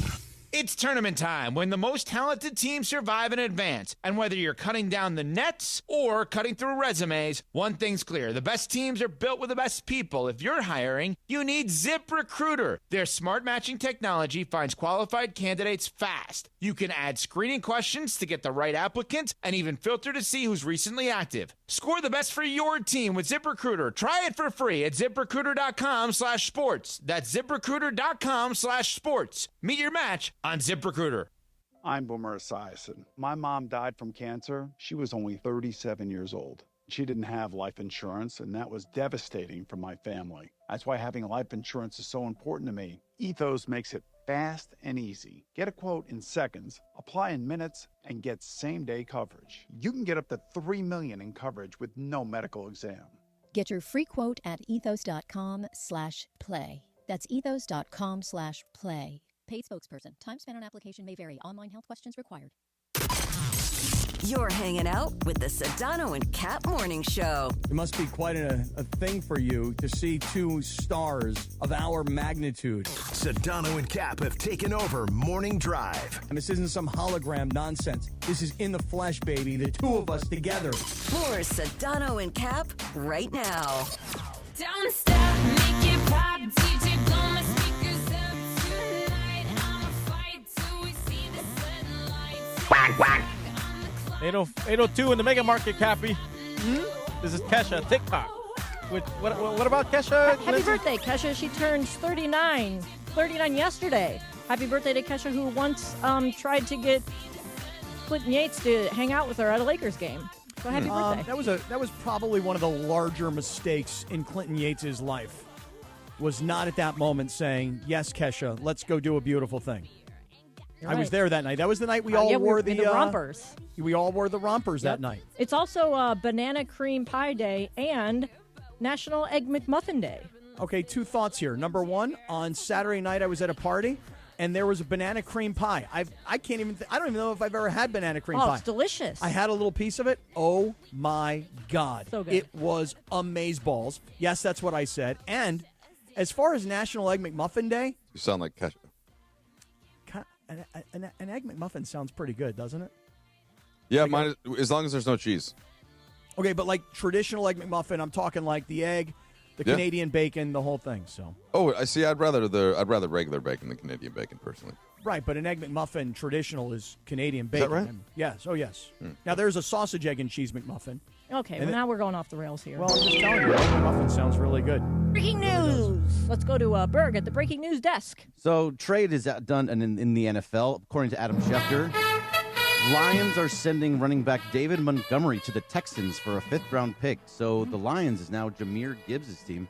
Just a small little trade, but still, David Montgomery, good interesting. running back. Yeah, very good player for the Lions. Yeah, Yeah. Thunder, Kinda shocked Thunder me that Lightning they're for them for Yeah. many years now. Yep. Wow. Yep. Wow, I'm wondering Texans being fifth very round active. pick. Yeah. Yeah, I want to talk a little NFL a little bit later on today, but wait a second. George Sedano is standing by, and George is here with us now. Mike Trudell is in for George, but George is now back. George, last George, are you Tuesday, George, you and I had an entire conversation last week about your travel schedule. I didn't write it down. I was driving. Nobody knows where the hell you are, where you're. I know where I mean, it we is. can't keep up with you. Right. What's going on, man? Good morning. Good morning. I missed my flight yesterday from, I missed my flight from New York to LA, the first one, which would have gotten me here at a reasonable time. Mm-hmm. And then I had to sit there and wait a couple hours until I can get on the next flight. Time to Because take the off game from went New a York. little longer than expected. That's and everything kind of compounded on me. And he didn't end up having TSA pre-check on his boarding pass, so then he had to go with he would have had to go with the regular people, and he wouldn't have made it. Well, I did have to go through the regular line, and I didn't make it. That's what ended up happening. Yeah. Oh, that's because there was worst. literally nobody in TSA. Well, hold on. I have one more piece of breaking news. Yeah. Can you hit the? I just received scheduled text from Scott Kaplan. Oh, there you go. Now, have you guys discussed this on the air? At the end of the last hour, we were discussing scheduled texts. Yeah, We've did, gone baby. 45 minutes of straight, hardcore Laker talk, so we moved into scheduled texts. You're like a real Gen Z or millennial or whichever one's younger now, Cappy. Nice job, buddy. You guys Cappy, taught me. did you like my invisible ink text? Your invisible ink text? Wait a Yeah, second. George, I have to say, I've been doing invisible ink for a long time now. No, I it know, is but a fun one. Oh, I know, I have, but there's no chance Cappy's been doing it. No, I don't 100%. even know what. Now that I'm looking at it, I don't even know what it means. What does that mean? So when you get an invisible ink text, it's Right. like those little grainy looking things, and then you just Yeah. have to put your finger above it, and then you'll see what the word is or Oh. what the text is. Okay, so once you click on the word, then you get the word, but then you Right. can't go back to the grain. Oh no, can you? But go then back it to goes the grain? back. Yeah. Oh. Here, Cappy, I'm going to send you a couple things that are going to blow your mind. Okay, because I got to tell you guys right now, honestly, scheduling text could change my life. I mean, you especially, because you just are not good with your time. So if you could get ahead of stuff, it'd be nice. But I'm working on it. I'm working on trying to regain control of my time. I am. Yeah. Hey, George, before you jumped in, I was asking Mike, this is going back a few minutes, but I was saying to Mike, to me, tell me if you guys think I'm out of my mind here, which, by the way, you probably will. But you know what I like about what Maxi Kleber is bringing to the Lakers? A sense of professionalism and understanding where he needs to be. That is not something I picked up on, okay? Although I will just tell you, I loved seeing him with that big body of his fly through the sky yesterday and put down a couple of dunks. In fact, there was that one where he drove the lane and he got the ball and he just, again, got up and put it down. And I love to see the bench come to life. Yeah. But is it me or in particular last night, he brought a sense of toughness? Oh, yeah, to the he's team a tough player. that I don't see that the Lakers necessarily have. I'm not going to call him a tough guy, a thug, an enforcer. This is not a hockey thing. I'm just saying, he brought a level of toughness last night. And I don't remember, do you remember, Mike, who it was from the Kings that kind of bumped into him and kind of went chest to chest, and then Russ started barking, but Maxi was in the middle of it all. Yeah, it was Malik Monk. Yeah, Monk drove, and Maxi just didn't get out of the way. And then Monk got up and said something about it, and Maxi was like, "Really, dude? For that?" And then Westbrook came over and did some fake tough guy stuff, and it was nothing. The irony is that Kleber is like the most beloved teammates, the nicest guy. He's the kind of guy that will pound everybody on the staff when he gets on the bus, right, and not just his teammates. He's really a great guy, but yeah, he also at the same time is not going to just arbitrarily overreact to an opponent kind of wanting to get into some extra stuff after Now, does he also have crunk juice? He does not have crunk juice. That would just be DeAndre Ayton. Yeah. That's too bad. Yeah. That's too bad because I think everybody could use some. Do you have some, Cappy? I don't have any, but I could definitely use some. But how about our boy DeAndre Ayton? This past weekend, the game against the Warriors, I guess just not really needed all that much, frankly. Wait a second. Somebody's brought in crunk juice now. Oh, there's crunk juice available? Oh, wait. No. This is now Mike Trudell has Mason's crunk juice. So okay. Mason has a cup that's actually labeled that it's Be careful his if you crunk drink juice. that. Be careful. Bucket and a mop. I am thinking about dropping a substance in here. You might get too crunk. If it were, I'm thinking about messing with Mason by putting something in there. It is full right now. What should I put in Mason's drink? I don't know. What do you got? Oh, you should throw in one of those Cappy whip caffeine pouches. Oh, yeah. Oh, yeah. Yeah. No, but let's not let his heart come out of his chest. Don't do that. Yeah. Mike, have you heard about my whip and my nay-nay? Watch me nay nay. Okay. Now watch me whip. Watch me nay nay. Why me do it? Now watch me whip. Kill it. Watch me nay nay. So Cappy found it. Oh, I thought you were getting up to dance. Oh. Cappy found it. Found the need more caffeine, and there's these little dip pouches of caffeine, straight into your gums, right into your system. It's a great idea. Yeah, and he's been like pounding them in the way that people do those. What do they call them? Zins or similar. So right? this is Zins just are nicotine, nicotine, though. Yeah. Right. Right. Yeah. Right. So This it's like is a 200 Zin milligrams of without caffeine. nicotine. It's Correct. just it's like a It's like you're mainlining a whole Red Bull wow. right to your system. How do you feel like that works, Happy? Well, I've only used it twice. And Twice? I thought it was just the one time. No, I've now used it twice. Uh-oh. Because if you put it in your mouth or any orifice, it will go. Whoa! It'll go quicker. Quack quack. Well, George, maybe I should try Well, another. that is a medical term, by the yes, way. Yeah, maybe I should give it a shot. Yeah. Try out a little bit. Yeah. Another orifice. See how fast it gets into my bloodstream. I mean, and by that we can mean your ears or your nose, right? It doesn't matter. It doesn't really matter exactly where. Nonetheless, Mike, yes, everybody's been giving me a hard time. They're like, dude, you do not need, at 56 years old, a guy who's got slightly high blood pressure. That you hear the word I use there, George? Slightly high. Slightly not high, high. yeah. Slightly high. Cappy, I don't want to hear about your age anymore, okay? Yes, yeah, George, by the hey, way, there's an update. Cappy doesn't want to be talking about LeBron's age anymore. He's over. That's right. Yeah, he never That's wants right. to hear it I'm again. over. We made a Right. sticky note about it. Yeah, he saw him dunk, and Right. this was the time that made him think he doesn't want to talk about his age. No, not just dunk. Not just one dunk. I mean, the dunks last night in that game, the Austin Reaves pass, which was incredible. In fact, I had to watch it over and over again. I thought at one point that Austin had put it off the backboard just because we had like a rear angle to it, but he didn't. No, because you don't get the assist then. Oh, really? Isn't that stupid? Yeah, I didn't realize that. Reaves did this earlier in the season, and they counted it as a missed shot, and then an No offensive way. rebound. Yeah, it's like, come on, guys. Like, Oh, I give him didn't the know that. assist. Yeah. I didn't realize that. And then there was another dunk where he's driving and he's going downhill, man, and he's going through bodies, and he just slams the ball. And I'm like, all right, guys, I don't care if he's 41. He can still do that. He puts on the uniform every day. 41 years old. Stop discussing George, his age. I tried to ball no, and I tried to explain why that's a silly way to look at it, but Cappy didn't want to hear it. Then I went through the whole thing, and then he just said the same thing after I said it. I'm like, oh, now I know what it's like to be George. Right. Yeah. You hear that, Georgie? That's it. I wasn't having it. Yeah. I was so not having it. you're a Maxi Kleber guy now, Cappy. Well, you had to shift because DeAndre Ayton was your guy, and then you've kind of realized. Well, you know what happened George here, was Mike? right. You know what happened here, Mike? I don't like when George is right and I'm wrong. And unfortunately, 99% of the time he's right and I'm wrong. It's just the way things go around here, And I wanted to believe that DeAndre Ayton could turn his career around. That in a he could be Laker uniform. dominating. Right.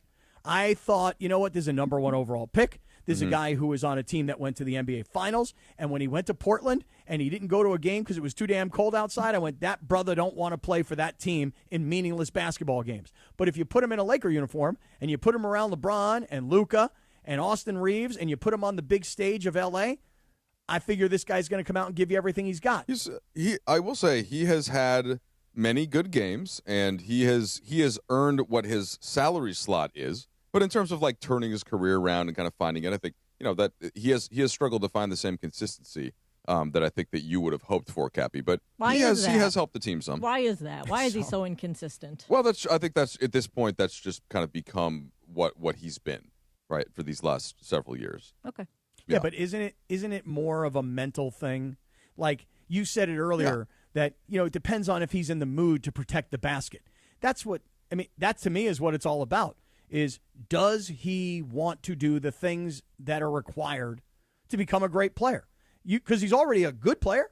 He made a lot of money. He's a good player. I thought JJ Redick spoke eloquently to this a couple of, I want to say was it pregame in Golden State? I can't remember which pregame it was, but basically when you have the types of gifts that DeAndre Ayton has, and just not just the size, but the hands and the touch and sort of the fluidity at that size, and you can do more.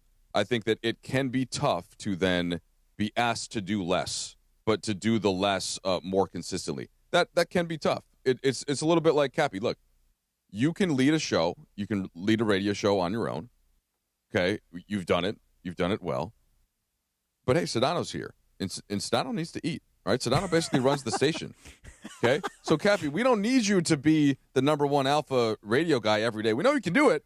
All right? We need you to fit in to this show around, well, I mean, I get it, the Morales Morning Show also is obviously a big part of it. But, like, that's what we need you to do. And now, can your ego handle that? Can you play that role every day? Or do you get mad and sometimes you just want to get your shots up?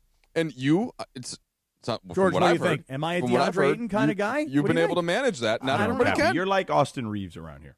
Yeah, not everybody can do I'll that. take that. I will take the Austin Reaves comparison. Well, if all that's day. the case, then Berg's questioning whether or not you could be a real legit number 2. Wow. Oh, wow. Really? Wow. Is that what you're questioning, I'm Berg? just saying, I mean, he Berg started to did go probably there. question that very early on in the I proceedings. tried to I don't think so disabuse Greg now, of that. though. No, I don't not think so now. No, On the just 10 Austin Reeves is that as far as that's concerned. But there was a time, probably in like 21, 22, hell, maybe even 23, that he was wondering that. The 10-day contract, I was having some tough times with Cappy on the 10-day contract. Right. We were not getting along in those 10-day contracts. But That's but 6 listen, years ago, brother. Yeah, I know, Mike, but now we're great.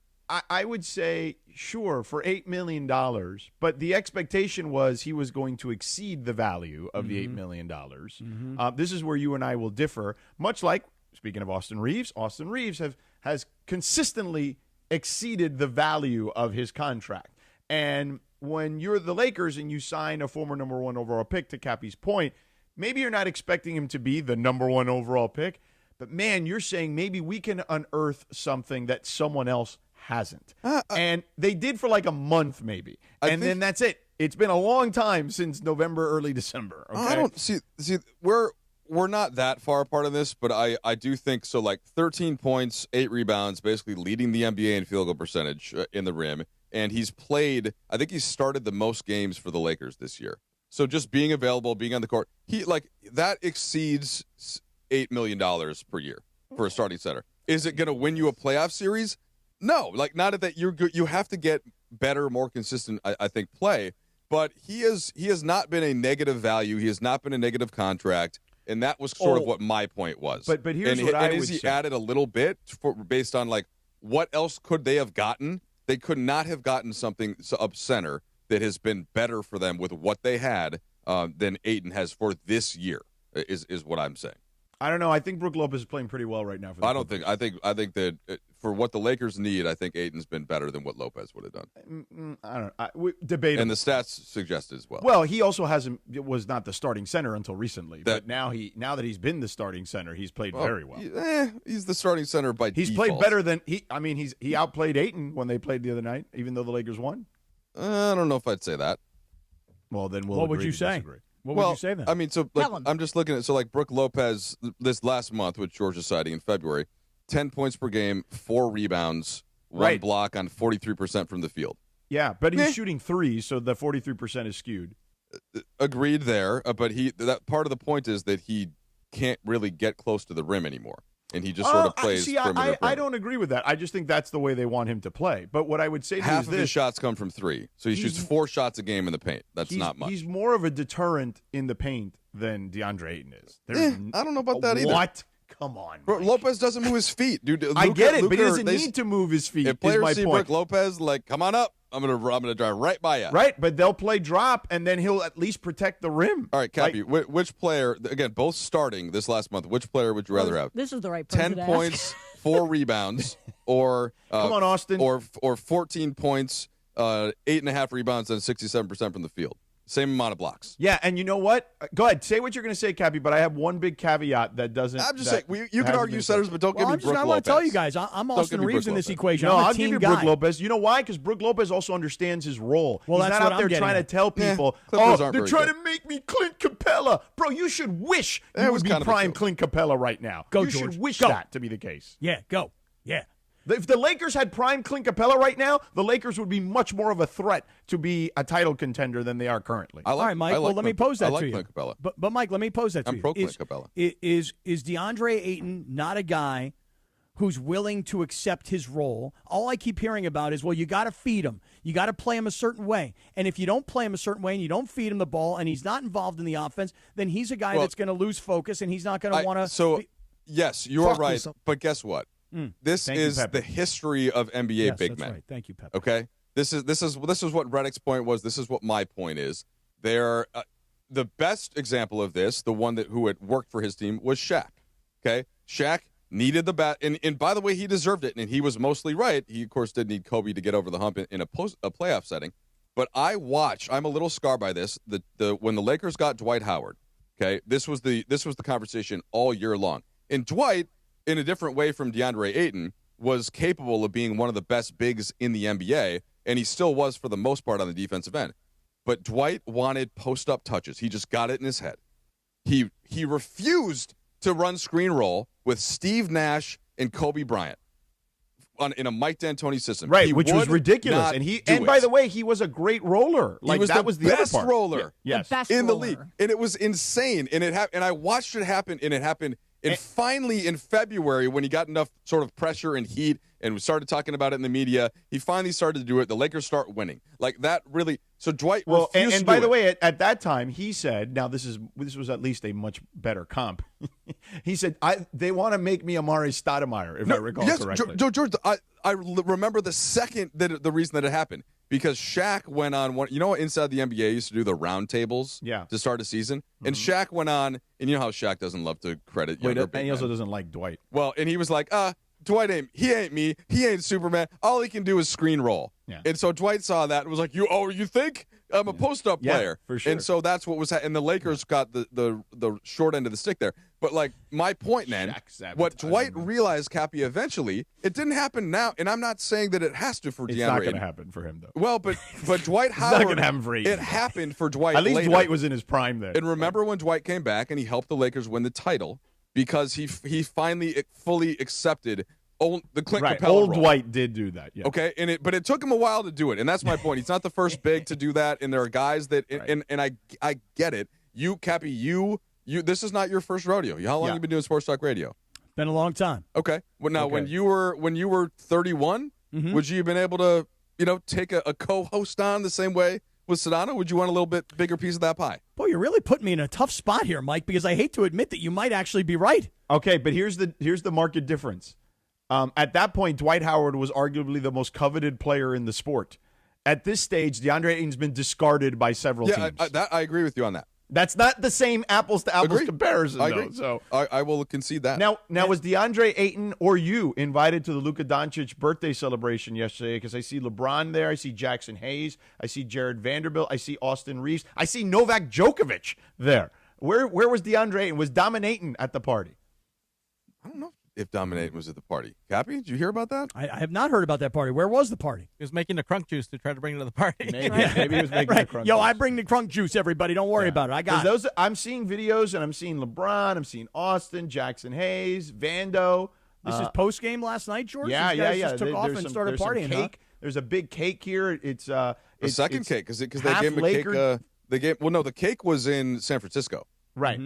Yeah, but half in this Slovenia, party, half I'm seeing a big cake. I'm seeing Djokovic. I'm seeing people. They probably brought him a second cake. I mean, what I was excited to talk. Did you to get Luca, any of the first cake? No, I did not get the first cake. It was given to him like at shoot around, which I would have had some lunchtime cake, but I was already up in my room by that point. I had already had breakfast. What I like to talk to Luke about right now is Benjamin Šeško, who cannot stop scoring for Manchester United. Cappy, I'm a little disappointed he didn't bring up the jersey earlier in the show. I was looking at it. We have a giant Slovenian, well, I guess relative to Luka, he's not giant, but for a soccer player, he's giant. He's like 6'6", and does nothing but score goals for us. We've won 6 of 7 matches. Thank you for listening. And you're watching Man U right now, huh? Well, no, but I'm just wearing He's wearing the the jersey. jersey. Right See, now. Cap is Gotcha. so And you got not in on soccer That's that why he I thought was there was holding- a game happening. No, that's Well, I why mean, you know how it goes, Lindsay. A lot of these European I know. soccer matches are very early in the morning. He just but then really I thought wanted- to myself, it's Monday. Is there really a soccer game No, going on right now? they have Premier League games on Monday. So it wasn't, really? yeah, not an insane take for you at all. You hear that, baseball? I know soccer. I know. I just think it's funny that you know Soccer. that's where you went. Yesterday, you would have loved this, Michael. While I walked into the Knicks locker room, and Josh Hart, your boy, one of your former sons on the Lakers, right? Was watching Arsenal Chelsea. Yes, yeah. Josh has been a big Chelsea guy for many years. Yeah, we talked about. I told him he was upset that they were losing. They ended up losing the match.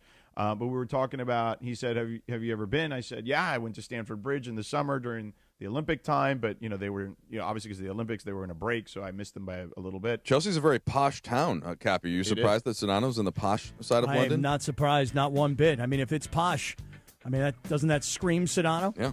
Posh Sedano. Speaking of New York, George, how was your flight back and your trip to LAX twice this weekend? Oh, Nice yeah. job, Listen, Lindsay. my home away from home. The trip back was fine. I just wish I would have made the first flight. Did you have a lay-down seat on your plane? Yeah, a little lay down. Okay. A little lay down. Yeah, a little lay down. Got to watch a couple movies. It was nice. Wasn't much. I had the Lakers on my phone, and then I realized this is going to be I mean, they're going to win this one pretty easily, I feel like. So then I threw on Jerry Maguire because I wanted to throw on some comfort food to try to fall asleep, perhaps. But anyway, changes in the air at LAX, Lindsay.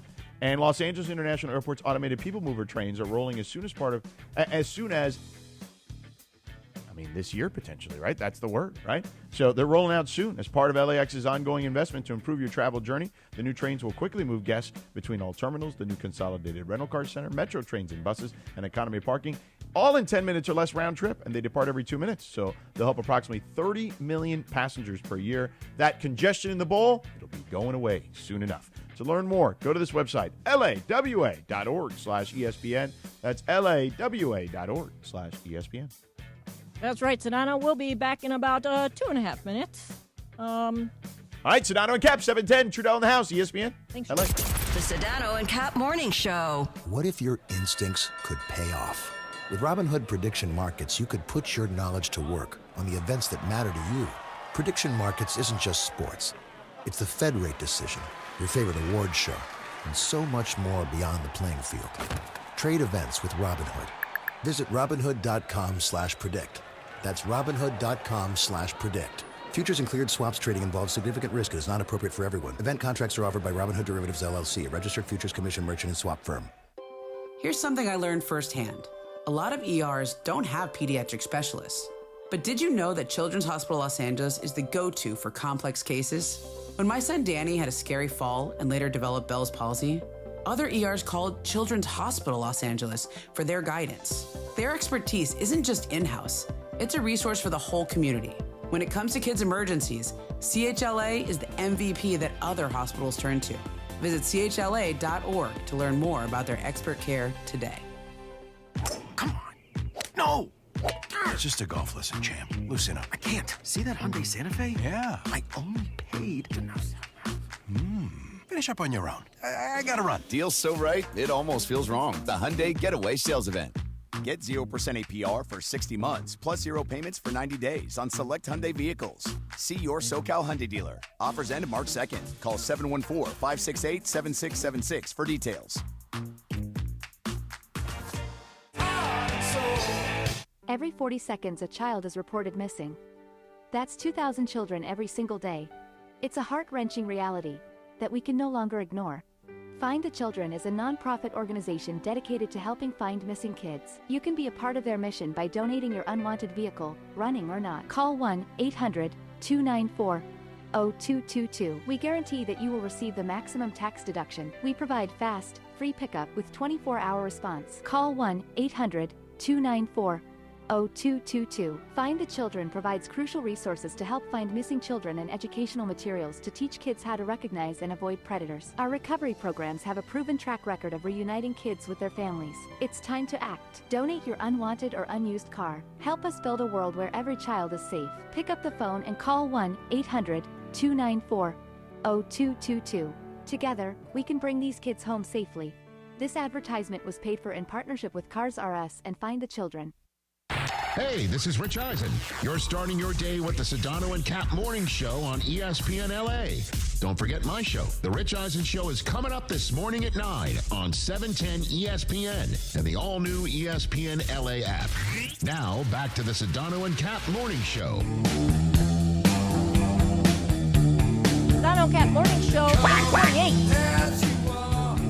Back in 1992, Nirvana released Come As You Are. Great song. It's also Dr. Seuss's birthday. Oh, really? Yep. And it's also National Old Stuff Day. And you don't want that old stuff. You want that new stuff. And that's why you want to go to VisionWorks, Cappy. Hey, George, you missed Friday. What a great day it was down at VisionWorks. Check out my new spectacles, by the way. Spectacles. Finally, when I'm driving at night, I can freaking see the signs. So for everybody that's worried that I'm going to be driving near them, don't worry about it, man. Now I can see thanks to VisionWorks. We were at VisionWorks on Friday in Fullerton. What an event we put on. What an incredible day of all the VisionWorks executives that came by, all of our listeners that stopped by. And I always tell everybody, you got to get these eye exams because an eye exam at VisionWorks is not just about your vision. It's also about the early stages of anything that could be going wrong. Glaucoma, diabetes, hypertension. Bergie, did you have your eye exam on Friday at VisionWorks? I did, and Dr. Yang, who we had on the air with us, she was fantastic. She was looking at the back of my eye and there was Did you nothing get the wrong. picture of your retina? Yeah, I got Wasn't a picture that cool all of it. looking? Yeah, it was very, very cool. Got it all done, and it was super fast. I was in and out of there. After the show, I was in and out of there probably 30, 45 minutes tops. Still, I've never had an eye exam. What? Really? Never? Life? Never. Really? Go to VisionWorks. Yeah, and you Yeah. know what, Trudell? It's very simple to do that because scheduling an eye exam is simple at VisionWorks. You can book an appointment that fits your schedule with weekend and evening appointments available at every location. You can even book it online, visionworks.com. Nice and easy for you. Yeah. Does it help to say I know Cappy?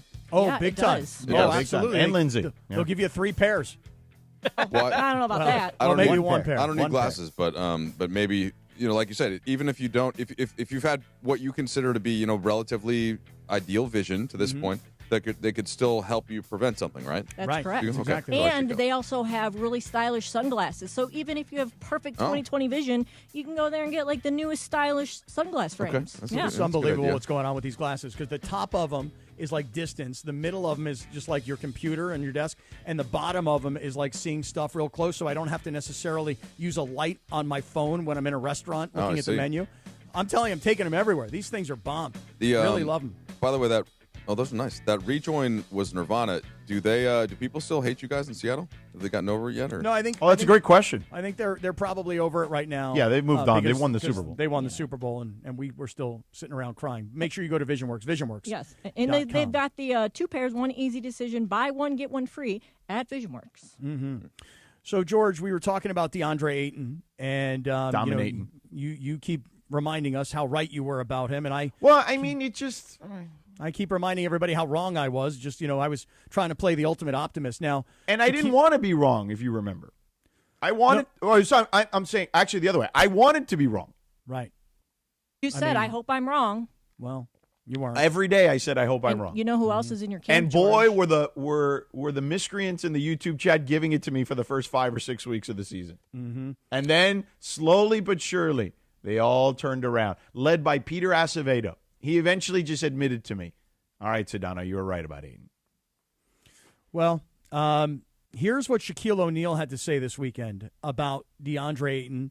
So everybody perk up because you got to get through Shaq. I don't know what he's going to say here, but it might be something like, Cappy, DeAndre Ayton, Chuck, you hear about DeAndre Ayton? I'm not sure what he's going to say. Here's Shaquille O'Neal talking about DeAndre Ayton. Let's listen. What do you make of DeAndre Ayton's dissatisfaction and the response by Clint Capella? Kenny talks about this all the time. If you play hard, you can get things done. He's not Clint Capella because Clint Capella plays hard every game. Clint Capella is a role player. DeAndre Ayton is a role player. You're not going to be on the same team with LeBron and Luca and think you're going to get shot.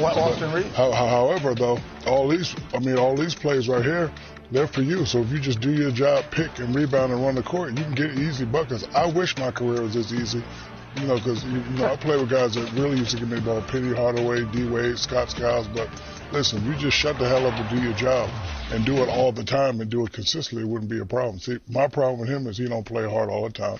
He don't play consistent all the time. 6 to 7 drop-offs, that's 12 points. 6, 7. You run the court a couple times, when your guy shoot 3, you run past him, that's another 6 points. They go 18 points right there, so I don't want to hear no excuse from him. He don't play all the time. He's the key for them to get to that next level. What do you guys think? Doesn't play hard, and is the key for them to get to the next level?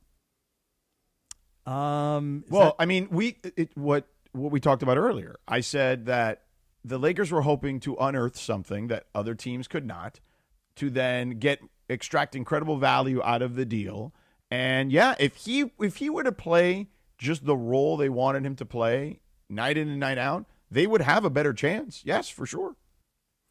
You don't think that when he was being, I'll call it, recruited as a free agent, that he was basketball smart enough to look at the roster and think LeBron, Austin Reaves, and Luca Doncic, what am I going to be on this team? What do they need me to be? And can I be what they want me to be? I mean, he had to have known what He he said was all the coming right into. things at the beginning, but this was inevitable.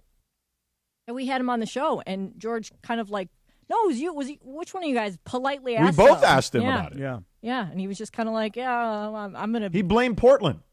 Well, I asked him, I remember at the time saying, how can you become the player that you once were or that you were expected to be? And he's like, well, because I'm here. I'm putting on this uniform. I'm here. And I'm here. It just, listen, I don't think we should be blaming everything on DeAndre. No, Ayton. it's not. No, but the hope of this team was obviously most importantly on those three guys to coalesce.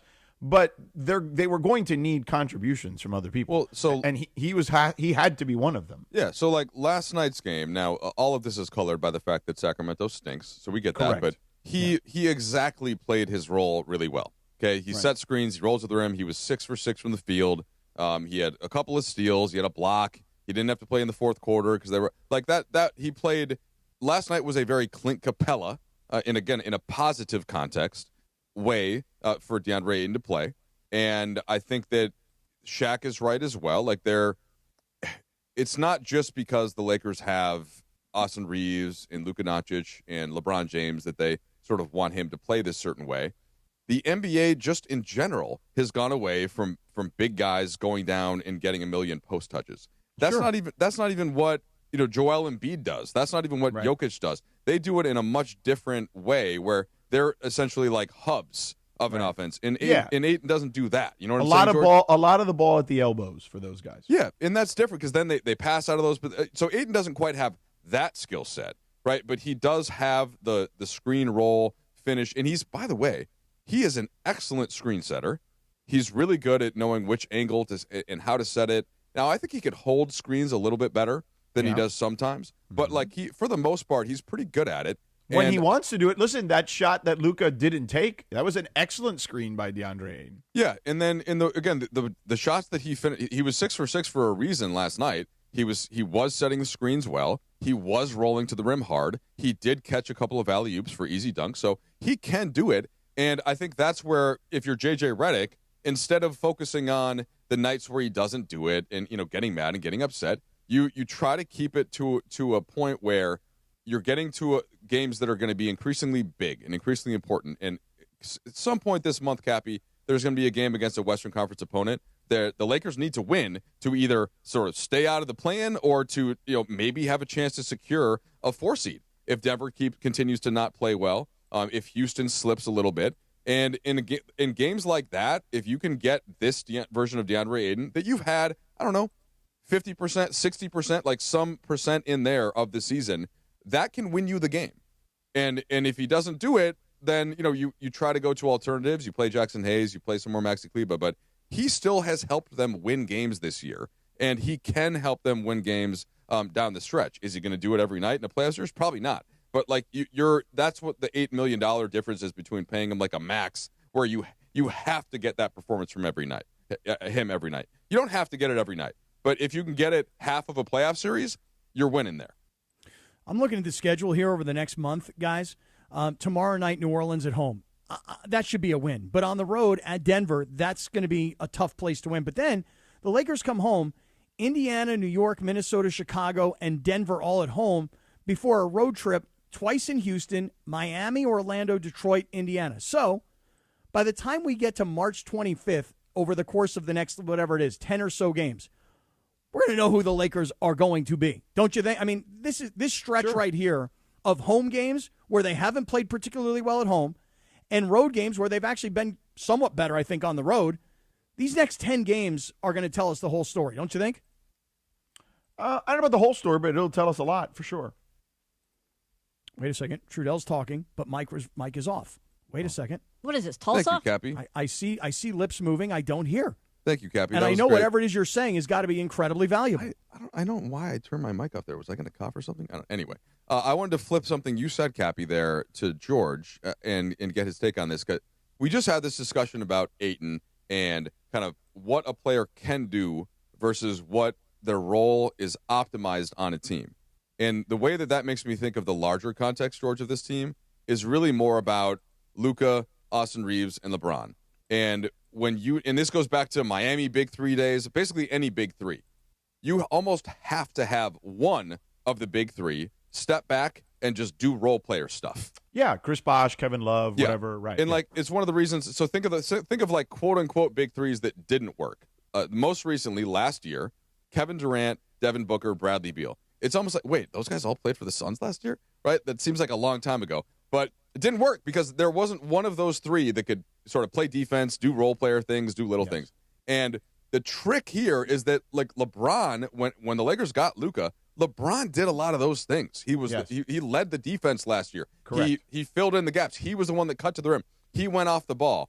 Now this year, and especially since he's been back, he's been on the basketball a little bit more. And you've had possessions where Austin Reaves or Luka Doncic are sort of not on the ball and then are just sort of spacing.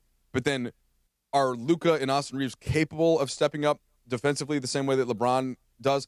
Not necessarily. And that, to me, is the bigger question as you move forward here. How do you get – because you can't just ask LeBron to be the role player guy, George. And it's a tricky balance to strike. And I think the Lakers are 12 games over 500. That's great. But in terms of beating good teams, when you have three offensive talents like that, it is hard to get that role player thing out of one of them. Well, yeah, I agree wholeheartedly. And you can't – I mean, the 41-year-old having to do the dirty work all the time is tough, Yeah, He's man. 41 years old. Very much so. I don't want to hear about it.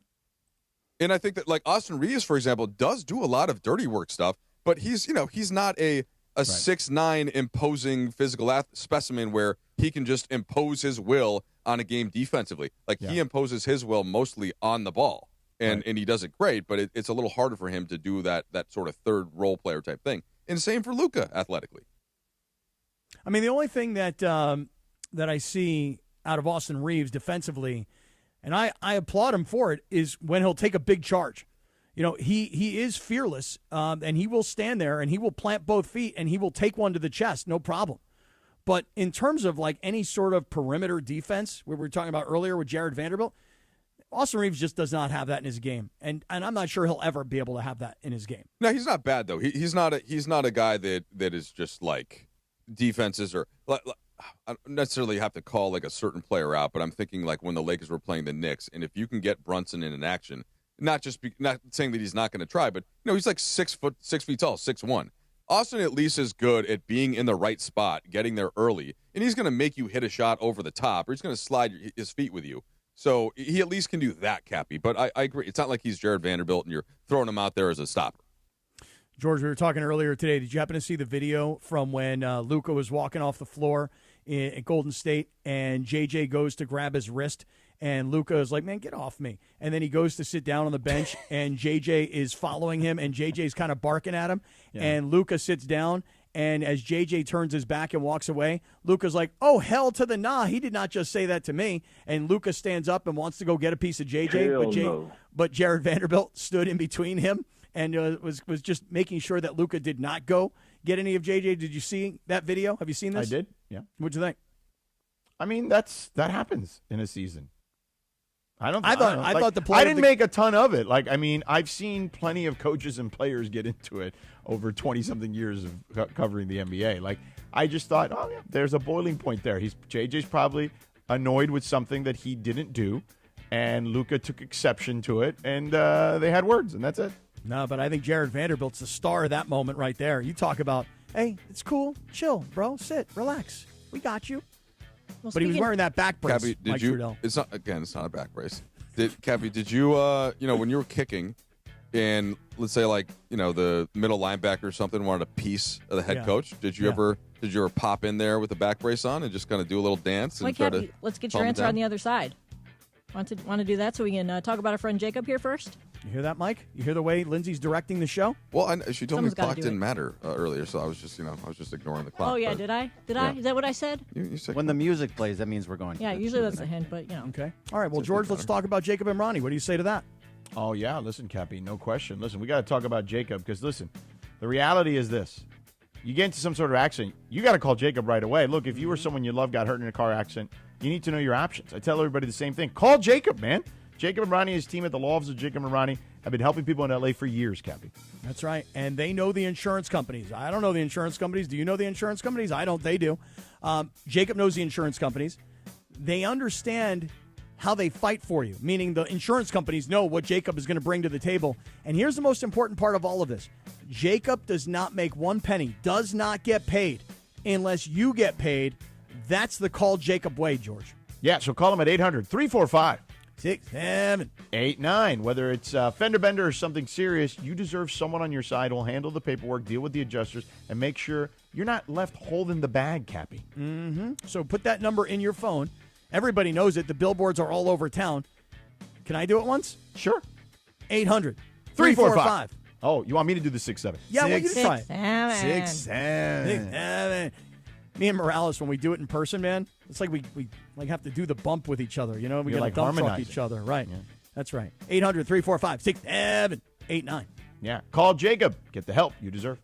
And I can't wait to hear if Cappy actually clocked his coach at one point. That's gonna be a good story. You clock your coach? I did not clock any coach. Oh, you're supposed to No, wait till the no end. clocking. Don't ruin the tease. Don't. You're ruin also the kind of a chicken bleep, so I don't know if you'd actually clock come your on, coach. me? Come on. I want to know if you. But I did or want not. to, if you came close, I'd like to know. I would like to know that too. So, but in the meantime, the Kings are on a homestand continues tonight with a new head coach because Jim Hiller just got fired. It is a final. It is a final. And they're against Colorado. Pregame coverage starts at 7 p.m., leading you right up to face-off at 7:30 p.m. After the game, keep it there for Kings Talk with Sam Batesh, who will be joining us in the 9 o'clock hour for the YouTube hour to talk about Jim Hiller being fired.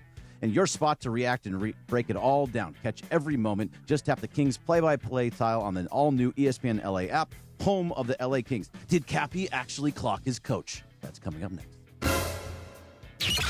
The Sedano and Kap Morning Show. We'd like to thank our founding partner, East Central Hotel, the official downtown home away from home for Cappy and Morales. EastCentralHotel.com.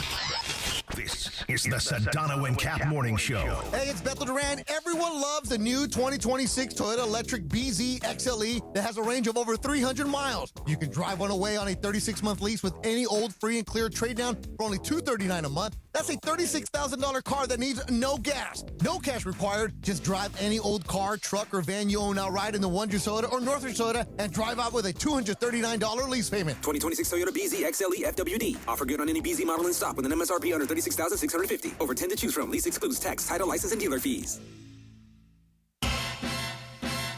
Bowling, bowling, bowling, everybody's bowling.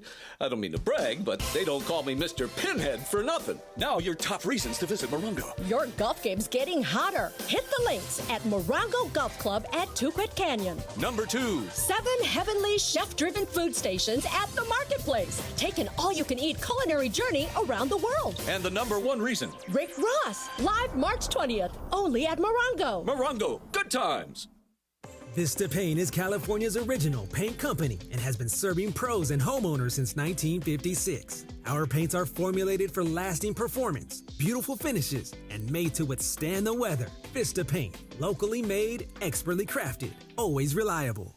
Focus Features presents the film Hamnet from director Chloe Zhao and producers Steven Spielberg and Sam Mendes. The AFI hails Hamnet lifts the audience high above humanity. And now the Golden Globe winner for Best Picture of the Year has been nominated for 8 Academy Awards, including Best Actress Jessie Buckley and Best Picture of the Year. Hamnet, our stories live forever. Rated PG-13, may be inappropriate for children under 13. Now playing in theaters everywhere. Empower. Ellie here is getting the sleeve she's always dreamed of. She worked with Empower and planned for her next move, so she got good at money. Now she can be a little bad. Oh, by the way, you spelled journey wrong. No worries. She can afford the cover-up, too. Ooh, check out my tat. It says, invest well, live a little. Start today at empower.com. Harry Douglas here to tell you about Confetti Craze 5-Hour Energy. It tastes just like the best birthday cake ever.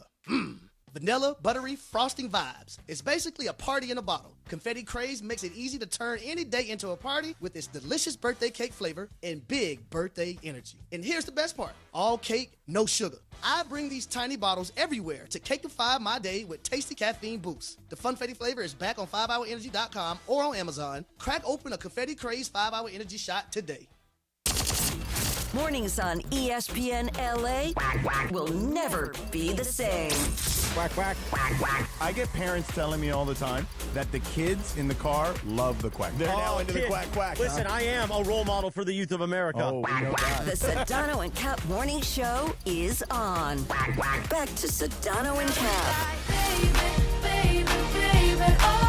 The Sedano Kap Morning Show, 8:49. And happy birthday to the one and only Justin Bieber. He turns 32 today. Happy birthday, Justin Bieber.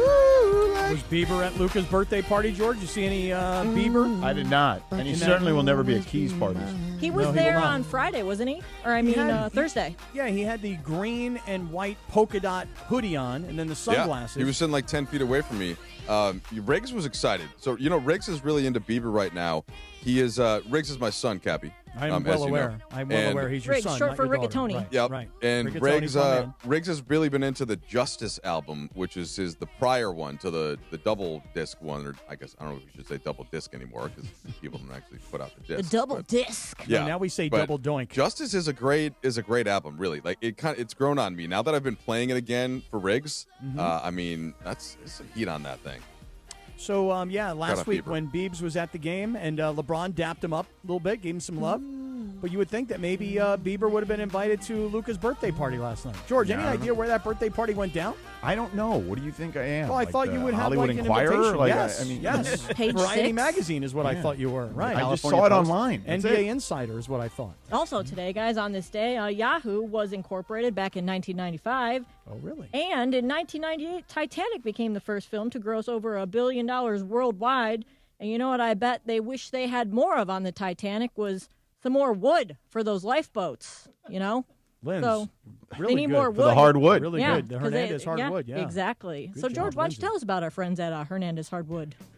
I will do that in just a moment, Lindsay. I did not realize because the read is actually not here, but it's okay. We could figure this out on our own. In the meantime, listen, it's very simple with Hernandez Wholesale Flooring. Family owned, okay? Papi Hernandez started this thing 57 years ago, okay? And the Crazy Hernandez brothers are there, right? So Papi started it, Crazy Hernandez brothers taking it over, but it's a family business altogether, right? Mom's there, the aunts, the uncles, the nephews, the nieces. But the reality is this: if you need flooring, whether it's hardwood, laminate, tile, vinyl, carpet, turf, like I put outside, okay? Nice. Looks they good. installed that thing 5 hours, start to finish, okay? I wasn't even home for it, by the way. When I did it, I was like, man, I got to go. I got the activities for the kids. So I was here when they got here just to make sure that, I had left it open regardless, the side yards for them anyway. They got in. They took care of business. I came back in between events, and then they were still going at it, right? They were almost done. They just had to lay down the turf at that point after excavating a little bit and getting ready to settle on the turf. And then it was all done, right? I came back 90 minutes later. They were gone. I was like, whoa. I text Steven, dude, this is awesome. My wife loves it. But I didn't get a chance to pay anybody, so I paid them right then and there online. But yes, everything was simple. And if you haven't called them yet for any of those things, hardwood, laminate, tile, vinyl, carpet, turf, what are you waiting for? Call them at 866-62-FLOOR. That's 866-62-FLOOR. Cappy's done it. I've done it. Dr. Clapper's done it. The Italian Stallion's done it. You can do it too, okay? If you need flooring in this town, there's not a better place to go to. They are our family, which means, much like you are part of our family, the audience, we're all now family together. So take care of the family, as I like to say. Call them at 866-62-FLOOR or visit them online at hernandezwholesaleflooring.net. And here's the deal. All you got to do is this. You call them at 866-62-FLOOR. Ask for Steven or Carlos, one of the Crazy Hernandez brothers. If you want to wonder if they're giving you the best price, it's simple. You got a quote from somewhere else? All right, tell them, hey, I got this quote from, place X. Give them your square footage. The quote, they'll match it, no questions asked. So it's that simple, guys. And first responders, active military, veterans all receive additional discounts on top of the already low prices. So call them at 866-62-FLOOR. That's 866-62-FLOOR. No games, no gimmicks, just the best price in town year-round because no sale beats wholesale. Call them at 866-62-FLOOR or online at hernandezwholesaleflooring.net. I'm already talking to Steven Hernandez, George, about our schedule this summer for some Dodger games because the Crazy Hernandez Dodgers got some of the best seats going in all of Dodger Stadium.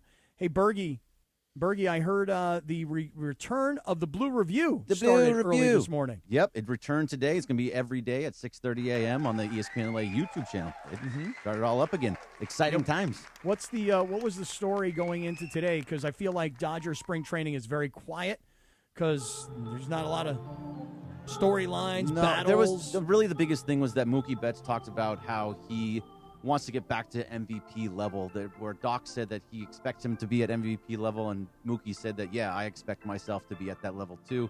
He feels good at the plate. He feels good in the cage. Has no bad swings in the cage, but he went 0 for 2 yesterday, but he still said that he got a couple good swings out. So he's expecting in that 3 spot, which is a very important 3 spot, that he's going to have a very, very big year. Yeah, so I was going to ask you, is that in stone? Are we talking? Are we keeping Mookie there? Yep. Bergie, what about Alex Freeland? Are we going to get any chance to see him a little bit? What do you think? I know he's played okay at least the first week that I watched him. I haven't been able to keep up with the most recent games, but I like him a ton. So is he someone we could potentially see with the big club? Yeah, you could. It's really between him and Haesung Kim for that second base spot, but he also could get the backup third base spot too. Okay. So there's a couple of guys that he could go on either spot, but for the most part, Haesung Kim's going to have that spot at second, and with Miguel Rojas is what it seems like right now. Got it. All right, the return of the Blue Review. I actually I jumped in this morning. It was like 6:50, and I jumped in, and I was like, oh, the Blue Review is on. I saw you guys, and I was like, oh, I better be quiet here. I don't want to interrupt the Blue Review. You're welcome. That. Hey, George, coming up in the YouTube hour, I see that Draymond Green has had some strong commentary about the media coverage of Nico Harrison / Luca Doncic. Yeah, let's get to that. Hear that. Yeah, let's hear it. Coming up.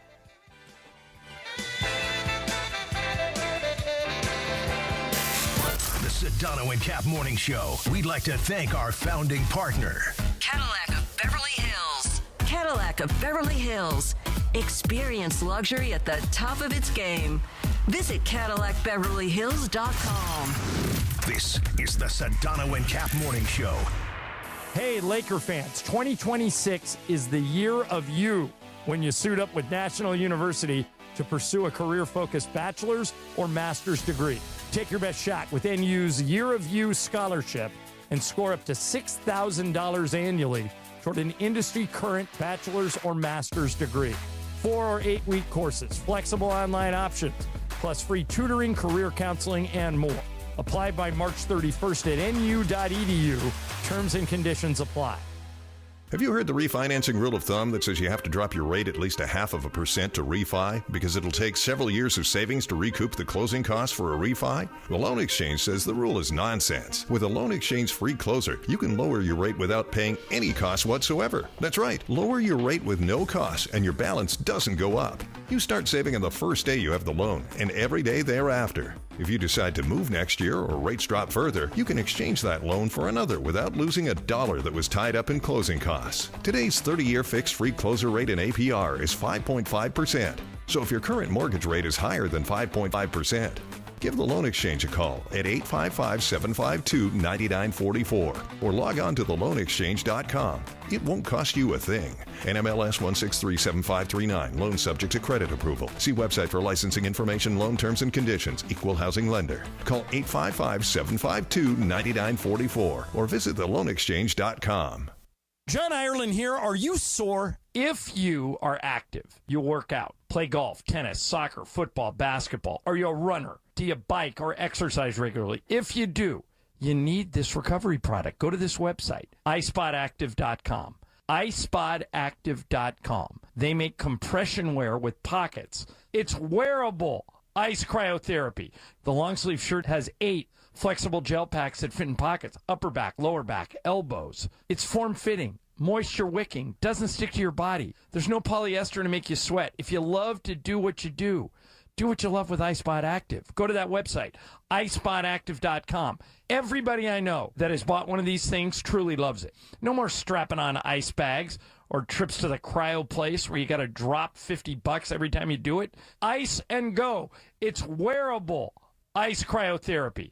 Get yours today. You won't be sorry at iSpotActive.com. Cashback is not available on gas in New Jersey and Wisconsin. John, what are you doing? Get in my car. Why are you walking to work? Thanks, man. It's these insanely high gas prices. They are draining my bank account. I can't afford to drive anymore. Dude, don't walk. Just do what I do, because I never pay full price for gas anymore. I use the free Upside app that pays you cash back for every gallon of gas you buy. Wait, you're telling me you get paid cash when you buy gas with the Upside app? Yes, I get real cash back every time I buy gas. Does that actually add up to anything? I'll make around $200. Wow, that's serious extra cash. I'm downloading the free Upside app now. Download the free Upside app now to earn real cash back every time you buy gas. Use promo code SMART for an extra 25 cents a gallon bonus on your first tank. That's promo code SMART. You can cash out anytime right to your bank account, to PayPal, or an e-gift card for Amazon and other brands. Just download the free Upside app and use promo code SMART for 25 cents a gallon bonus on your first tank. That's code SMART. The home of the Lakers, and now the home of the Rich Eisen Show. Weekdays 9 a.m. to noon, KSPN Los Angeles, a Good Karma Brands radio station. Previously on the Sedano and Kap Morning Show. Are you better than Key? Key drives a Pre. No, I hated my car. I honestly hated my car. Wow. He was always worried that it was going to like blow up. So when we were in it, he'd be like, "Oh, this thing's going to go." I'm like, "It seems fine to me." No. I thought that it was always going to explode at any moment. It was I will admit that I once had a Prius, and really, I liked the Prius. I didn't like the car. Yeah, I liked it too. And every time I showed up somewhere, they're like, "Yo, you got your sister's car or what?" And I'm like, "Oh man." Yeah, my mom. I got ripped all the time for having a Prius. Mine looked like I was a soccer mom. I had a van. It was just, I hated it. Imagine, so when I was single and I had this soccer mom van, I'd pick up girls and it was like, oh, hey, yeah, don't. It's paid off. It was a Prius van? Hey, you want to get down in my Prius? The Sedano and Kap Morning Show is on the air. The biggest show in ESPN LA history. I was driving. It was like super early in the morning, like 4:30, 5 o'clock in the morning, and I didn't see the deer. And I hit it, and I didn't know what I hit. But I heard the crunch. You know what I mean? Like, I knew something was wrong. I stopped at a gas station. I looked at the quarter pound, the front quarter pound. I go, what the hell, man? There's hair, there's blood. I'm like, oh, no. So I wind up turning around, going back, thinking, what if I hit a person and I just didn't see him? So I go back, and I turn around, and there is a biker, and I can see his light. I'm like, no, I didn't hit this biker, did I? And then I see this deer stumbling across the street. And I'm like, oh, no, I hit this deer. And the deer, of course, probably went out into the woods and then got eaten by 12 coyotes. But thousands and thousands of dollars worth of damage to the Prius. A little sabor. Yeah, I don't think people like being called hacks. You're the widow on the radio. No. Giant Mexican, horn section. Did you have me on your show to berate me? Is that what you're doing now? Give me a freaking break. I'm reacting to Art Bell. Yeah. Midnight in the desert. I'm Art Bell. Scott Kaplan, eat a fat one, bro. The Sedano and Kap Morning Show on 710 ESPN. The all-new ESPN LA app and on YouTube at ESPN Los Angeles. We're bigger than U.S. Steel. Wow, that's crazy. Well, you want to woo-woo? Bit boy. Right now. Monstrous. But I don't want to eat that. We did it, Dad. We did it. You were riding high on the Stinger last time. Oh, big time. So, Right, that's right. Of course we were. because that brother got nice ties. Yeah.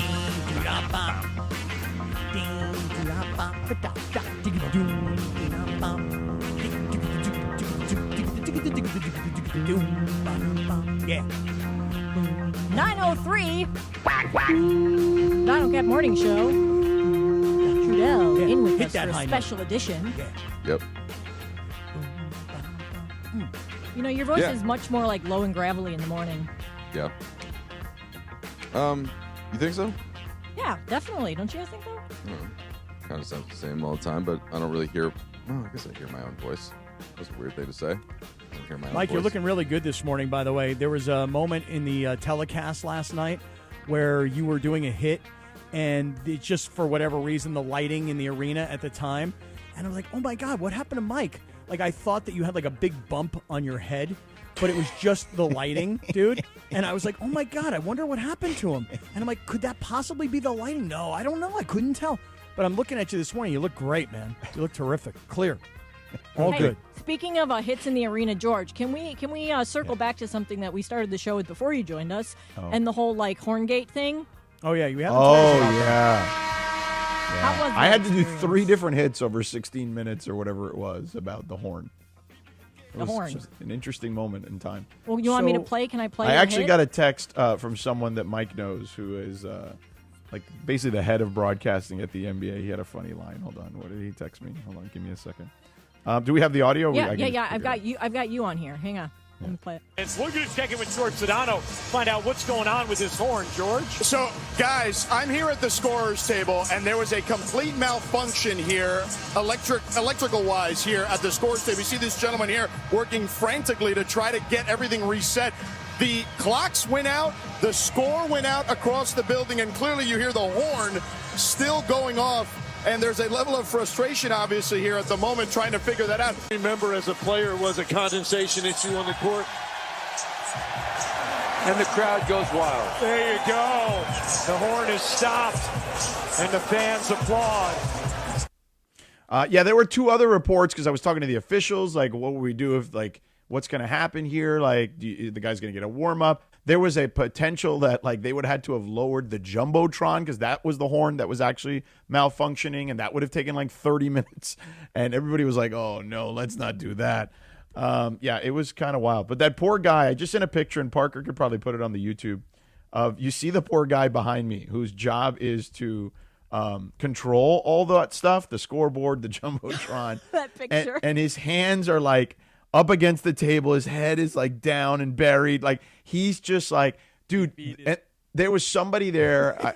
I will not like who ran the arena, who was like telling him, bro, you got to get this to bleep and work. Like what the bleep is going on? Like that poor guy was getting yelled at. Like it was insane. Oh no, like, worse than getting yelled at was, I got a guy with a microphone that says ESPN on it on a national TV audience going, there's a level of frustration and everybody, 18,000 in the building and the millions watching are looking at you, buddy.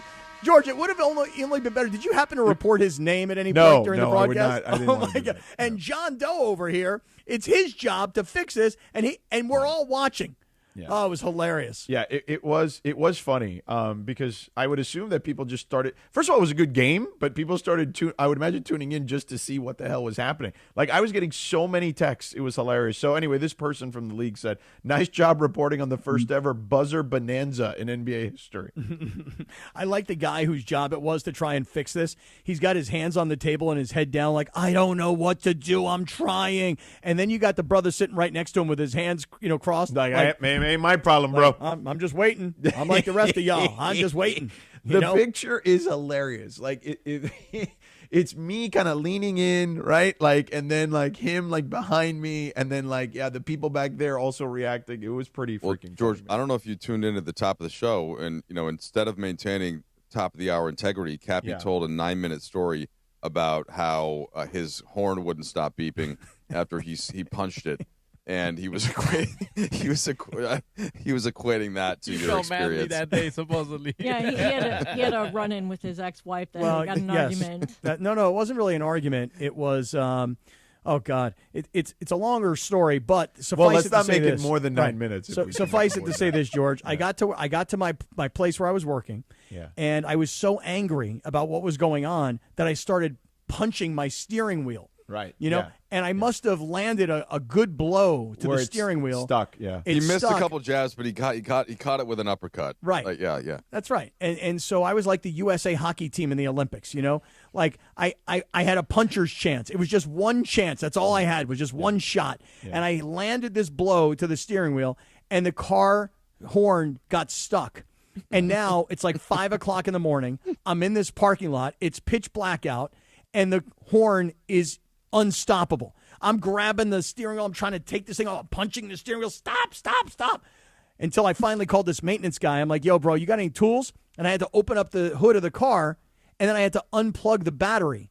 So how did they fix it? Because, we were thinking, cut the wire, dude. Just stop the noise. That was, so Courtney Kirkland, who was the lead official, was literally telling the guy, can we just unplug it? It was Can you just hilarious. Unplug it and restart it? Poor guy. It was hilarious. That poor guy behind me, man. Is that the guy with his head buried? That's the one that's in charge? Yeah, that's the guy who's in charge of everything, right? With the little Pistons logo on his right, below his shoulder. Yeah, right. He's the guy who controls everything at the scores in the arena, really, scores table, because the clocks were also malfunctioning at that point too. So the shot clock, the play clock, all across the building, like everything was controlled by this thing. The good news, George, there is that at least they've got the good media room food. Where oh my God, they have the best media dining in the sport. There's no question. So if there was a longer delay, you at least could have, you would have been fed. Yeah. Really? So what do they got there? So Cappy, they own everything. Little Caesars. The Little Caesars is the title sponsor, but the Little Caesars you get there is way better than the Little Caesars you would buy. Okay, and they got a couple of carving stations there every night. They got really chicken good. tenders and fries always. There's like an ice cream section. There's a little salad bar. No question, by far the best media dining at any sport. It's honestly. it's like an old country buffet sort of. Right. It's really good. So anyway, that poor dude behind me, Poor he was, guy. and then the everybody's just kind of looking at him, or to your point, the dude next to him, we're focused to on his him. right, Yeah. left Guy in on the the blue. screen. If we open it up a little more, you'll just see he's got his arms crossed, Oh, like, yeah. "Yo, bro, Yeah, it ain't not over my me. problem. Not my problem. That's I'm all just- you, dog." I'm just the guy who tells you what's going on in the game. You're the one who got to fix it. Don't ask me, brother. You know? Right. That is awesome. Like, bro, and like even the people behind were just like, oh man, like they were just, it was so uncomfortable for that poor guy. And then eventually someone else who runs the arena came down to the guy, and that's who was like cursing. I've been in this. It was rough. I've been in this spot before, George, and I'm trying to think where it was the most recent one. It might have been in Memphis like 6 or 7 years ago. And Big Seven. I knew it.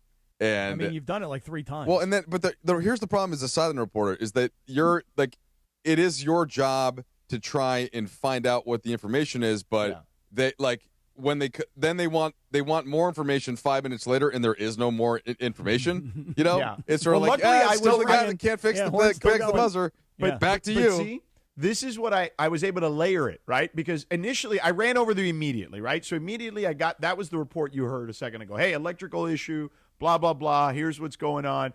Tension's high, whatever, blah, blah, blah. Right? Second report is I've now talked to the lead official, right? Hey, what is the protocol here? What is the expectation? Like, what do we do here? Is there going to be a warm-up, whatever? So that's the second one. And then that was the third one. Second one was, hey, Don't we forget the figured out second it's not the horn at the table. It's the horn on the Jumbotron. So that was they may have to, if worst case scenario, they have to lower this thing to fix it manually. That means we'd have to wait 30 minutes, blah, blah, blah. And then the third one was that. So you got to layer it. You know what I mean? Like it is, and it was happening in real time. So you just kind of like, you're just getting information. And then I actually asked the two coaches, I'm like, have you ever dealt with this at any point? And they're like, no, never in my entire life. Not even in high school have we dealt with something like Did this. those conversations go like this? Hey, man, have you ever had to deal with something quite like this before? Because you can't. Wait, what, George? I can't hear. I'm saying. Yeah. No, you ever Everyone's like holding their ears. Although it was funny, like Luke Walton came up to me, he was laughing his ass off. Like I hadn't seen Luke in a minute, so I hadn't seen him since the summertime. I ran into him.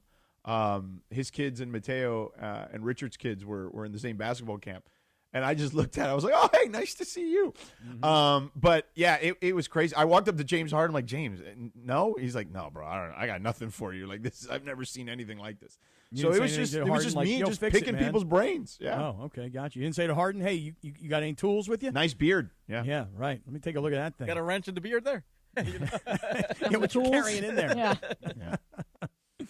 Well, that was entertaining, I must tell you. It was very entertaining. It was weekend. hilarious. Yeah. And by the way, shout out to Donovan Mitchell, who was doing the interview when that thing first started. He was, because it was an all-access game, so we were interviewing guys in game or whatever, and Donovan wasn't playing, but like whatever, he had the headset on, and then like the horn is going off, and like they're asking him questions at the table, Ryan and Legler and Coach Malone, and Donovan goes, "Do you guys hear the horn?" Like it was funny, man. Like, and we're like, "Yep." But he powered through, man. He did the interview with the horn going off. And then he started to take shots with the fan, right? He had the fan come on the court. Yeah, was that the same game? Yeah. Oh, yeah, but that was Schroeder who got into it with that fan. No. I thought there was like a little girl, and Yeah, and he brought her right, on and the Donovan, he was court. like, "Oh, come out," and she was taking shots. Oh, Wasn't that- yeah. Oh, Yeah, I yeah. thought you meant like an issue with the fan. Oh, Okay. no. Yeah, no, the little girl, yes, I do remember that. Okay, good. But no, there were two fans that weren't, one of them was ejected, but that wasn't the Schroeder one. The Schroeder one, some guy courtside said something, and he, Schroeder went, was very upset, visibly upset. Schroeder played for the Pistons. So JB Bickerstaff, to his credit, and poor JB, I don't think people realize this because, how would they? He had lost his voice the game before. So he was like talking like this the whole game. So imagine trying to coach a game like that. So Schroeder's freaked out about whatever the guy said. right. I can't do anything about it. Right, and then that thing's going up. No, but that was worse. No, but the Schroeder thing, some guy said something to him. And JB's like responding, tell me what he said. But Schroeder's just yelling, and Schroeder probably can't hear him because he can't hear his voice because he can't speak. And that was nuts. So the guy got tossed for a second, came back. But then there was another guy who literally grabbed one of the officials, sitting courtside. Like, I was like, yo, what is that guy doing? Like, is he crazy? And that guy got tossed out of the arena because it was late in the game, too. And it was just like, yo, you just got to go, bro. Like, what is wrong with you? Did you consider using your black belt skills? Well, I was far away. But Courtney Kirkland is pretty yoked, so I wouldn't mess with Courtney Kirkland. So Courtney, really he high. grabbed Courtney's hand. Why does all this weird stuff happen in Detroit?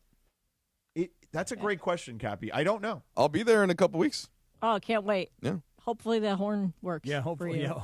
And dude, if Mike, the horn happens to you, that would be hilarious. Mike, if the horn happens to you, the guy who's got his hands down on the table with his head down, like everybody's looking at me, you should actually take the microphone, stick it in his face, and go, "Hey, man, what are you going to do about Well, this?" you know what I'm going to do is when I get to the arena, I'm going to while everything's working, I'm going to go kind of butter him up a little bit, and find out some information about him.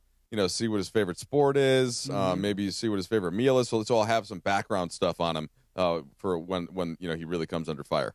And you should probably take a pair of wire cutters with you, just in case you are forced into action. Give me whatever the mechanic gave you to stop the car after you took out your wheel. Well, that was just a wrench that I actually unplugged the battery of the car, and then once I unplugged the battery of the car, horn went off. I was thinking if that were us. Did the horn ever? Oh, sorry. Go ahead, Lindsay. I was saying if that were us and it were like Funchy or someone that was in control of that, can you imagine like what Funchy would do when that happened? We need sheer panic. Yes, oh my God! Yes. Funchy would be like, I don't know, man. This horn's going off, man. I don't know what to do, man. I mean, what are you going to do? Oh my God! Wait, I don't know. Call Greg. I don't know. Greg know. Greg.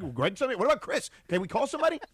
Cappy, did the wheel? I went through a whole thing on Friday. That's what kind of thing you're giving me bad vibes from Friday. Right, what happened? Oh, it's the whole that. It's just that all the time. It's that. The panic. The panic. Everything is panic. Funchy was very calm as a producer of Thompson Trudell. I think you guys are doing this to him. Oh, there's no doubt that this has been done to him. Yeah, no, this has been done to him. Cappy, did your horn start working after? So after I unplugged the battery of the car, then when I put the battery charge back on, however it reset. Okay. But I did so I didn't plug the battery back on, and the horn did not go back on. But I just remember thinking to myself, you talk about losing your emotions. Like, come on, man, can't you you're beating up on your freaking steering wheel over your wife who's going to become your ex-wife? Although at that point I was just sort of hiding in my bathroom every day and going, God, how do I get out of this? Please, Jesus, help me. Help me. How do I get out of this mess? Well, look, it's a healthy thing to hit something that like an object like that. It's a good way to get your emotions out. All right. Well, thank you very much. I appreciate it's mature. That. So, guys, earlier today, we're on the air, and I'm watching First Take while I'm on the air. And I notice that they've got Draymond Green from his podcast, and they're talking about how Draymond is, I guess, ripping the media who ripped Nico Harrison for trading Luca. But now those same media people, and by the way, I haven't heard any of this. I'm just telling you what I saw on the screen. The same media people that ripped Nico for how could you ever trade a player like this, these same media people are now essentially saying Luca can't control his emotions. Luca's too busy arguing with referees. Luca can't or won't play defense. And so I guess what I've heard, at least what I saw, was that Draymond was ripping the media people for ripping Nico, who are now ripping Luca. That's what I think I saw. It's funny because we talked about it a week ago, remember?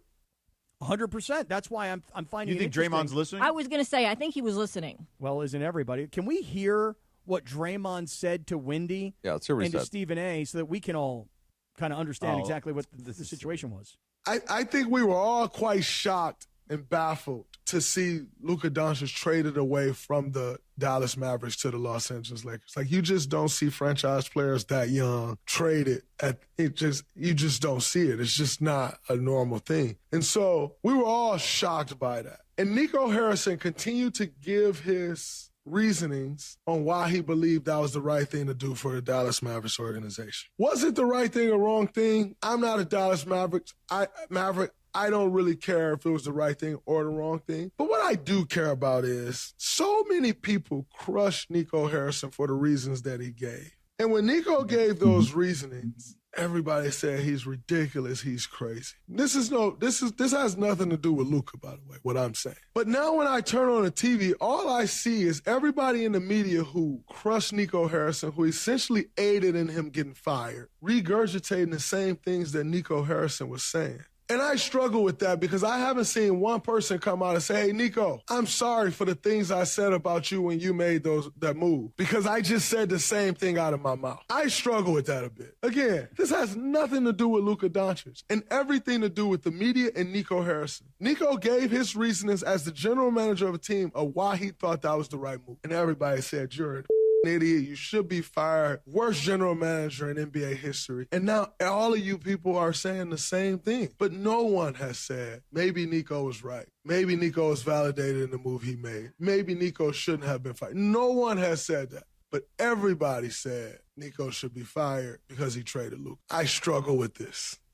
Okay, let me explain where he shouldn't struggle with this, okay? You get fired for a couple of reasons, all right, in this scenario. You get fired because you traded the generational talent. Now, you and I had the same discussion, right? Like, hey, here's some of the things that he was not keen on when it came to Luka. We talked about it, right? Whether it was willingness, desire to change some of his habits, defense, etc. Right? We talked about that. So let's just set that aside for the moment, okay? But, so you trade the generational talent, you open yourself up to criticism. Is that a fair way to describe it, Cappy? 100%, of course. Right, Mike? Right? Fair, right? Mm-hmm. Putting yourself then on what the line. happens is you are then judged on the results. Correct. There you go. Okay? And the results are Anthony Davis can't stay healthy. And he's no longer on the team. Which, by the way, shouldn't have been a surprise to anyone, okay? Mm-hmm. And I love AD, but it shouldn't have been a surprise to anyone. So you made your big bet was I'm trading Luka. I'm not opening this thing up to the entire league to get as many assets as I possibly can because I'm focused on AD. So where Nico got fired were twofold. The results of the trade, right? And how it really hampered the Dallas Mavericks because of AD's lack of availability, okay? But also because he was a terrible negotiator, okay? And for as good a job as he did constructing a roster around Luka that went to the finals, he was a terrible negotiator. So what I would tell Draymond is this: look at the results post the trade, right? That's one reason. Second reason is he's a terrible negotiator. How do you trade Luka Doncic and only get Anthony Davis, Max Christie, and whatever else they gave up, one first-round pick? Like, you need to get everything. You need to get Austin Reaves. You need to get all the picks. You need to get all the swaps. You need to get everything. And this, what Rob, and I'll give Rob credit for this. Rob fed him this line of, because of their relationship, like, hey, I can't give you everything. I mean, we can't even talk to him about an extension. And Nico bought that, okay? So Rob Jedi mind tricked him, and Nico bought it. So those are the two primary reasons Nico got fired. It wasn't because he wasn't necessarily, and we'll find out, time will tell, and it wasn't because Luka doesn't have those quote unquote, let's call them bad habits or deficiencies in his game or whatever, however you want to describe them. It wasn't that. It's the results of the trade and the fact that he was a terrible negotiator and not getting enough for Luka Doncic. Yeah. Mike, you want to jump in? There are a couple factors here, and the first one to me is kind of as the media critic and the generalization of opinions, and everybody was saying this and everybody was saying that. We see that across sports and politics. That's part of sort of the way that people argue about things on television. I don't really agree usually with the way that is summarized, there are occasions where after the fact, people don't recognize a certain trend in a way that when everybody, it seems like, was on a certain side of an issue. But I don't think that it's that simple. And I think that that's something that Draymond Green kind of seems to keep going to with the podcast, right? Like this, it's the new media, the old media. You guys see things a certain way. And I don't agree with that portrayal of things. The only part, George, that I thought, I keep coming back to this, and this I don't think this gets talked a lot about with the trade. If Nico Harrison had sort of opened the market, I don't think that they would have been able to trade Luca. I think he would have been run out of the city and run out of the building in the first place. I think that's the reason why he didn't just say, hey, Luka Doncic is on the market and shopping him and get everybody's best offer and all that. I don't think, because how did Dallas react after they actually made the trade? They would have reacted the same way the second that he floated that out there, and then he either he would have been run out or the trade wouldn't have happened in the first place. Yeah, but just going back to Draymond, though. I agree with you, but if you're getting, at that time, remember at that time, right? Mikal Bridges went for 5 first-rounders. Yeah, I'm not disagreeing with the value acquired. I'm just saying that I don't think he could have put it out there. But in terms of what the return was for Luka, I agree. It was not what it may have been expected. Even from the Lakers, you didn't extract enough. Agreed. Yeah, but go back to Draymond for a second. His criticism is when Luka was traded, Nico's issue with Luka was he's out of shape, he doesn't play defense, and he had a bunch of other things that, he smokes too much hookah, he drank too much beer. Like he had all of these negative things to say about Luka on the way out the door. Yep. So now, which you by the way, Cappy, pushed back strongly against. I remember. Well, because again, just like the DeAndre Ayton situation, I thought that when DeAndre Ayton got to the Lakers, we'll get the best out of DeAndre Ayton. When Luka comes to the Lakers, we're going to see him get himself into the best shape that he can be in, and we're going to get the best version of him. And the thing is that we got to this point of the season where the Lakers lose 3 straight games, and people say he can't play defense or he won't play defense. One or the other. He either just cannot or will not.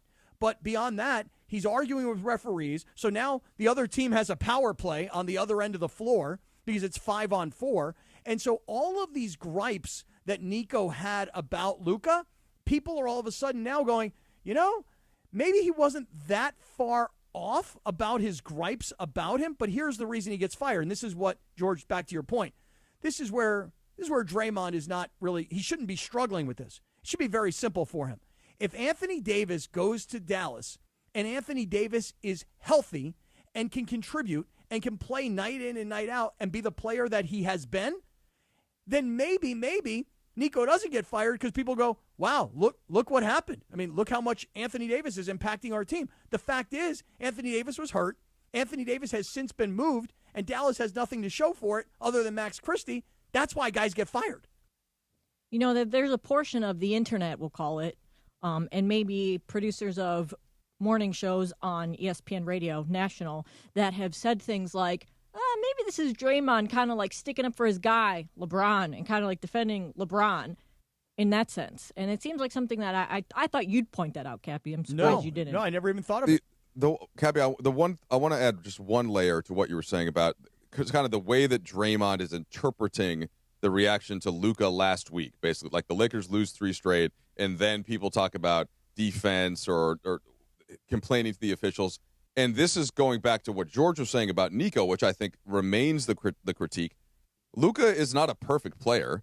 He complained plenty when he was leading his team to the NBA Finals. He wasn't always great on defense every possession because of how much, to me, he does on offense.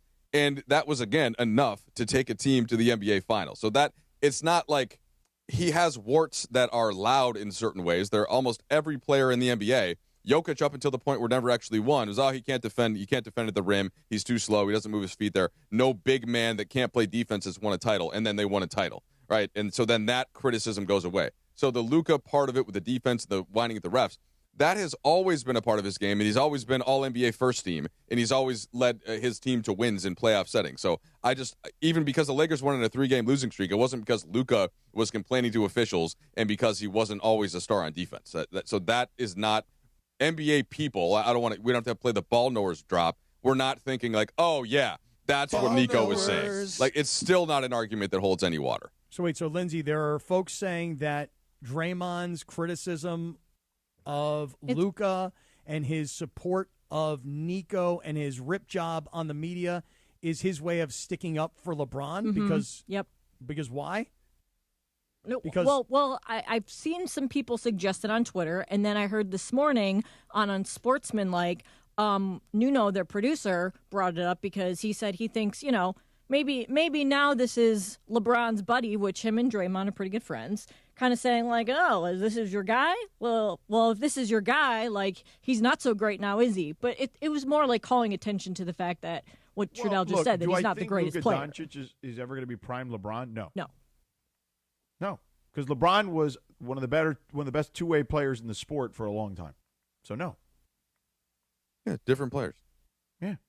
So I mean, I don't know if that has anything to do with I don't know if one has to do with the other. As the guys on Unsportsmanlike say, like, I don't think that has anything to do with it. I just think that the expectation for Luka should be higher defensively. I don't think there's any question. And I don't know this because I wasn't there at Golden State, but I would imagine whatever him and JJ got into, if I had to guess, and this is complete reckless speculation, is probably something on the defensive end because it's not going to be anything on offense, I'd imagine. Yeah. And I'll just say this, for Draymond, hey, you don't have to struggle with this. It's real simple. If Anthony Davis would have gone to Dallas and Anthony Davis would have been what he's capable of being when he's healthy, and it was an even trade, then, chances are Nico Harrison would still have his job.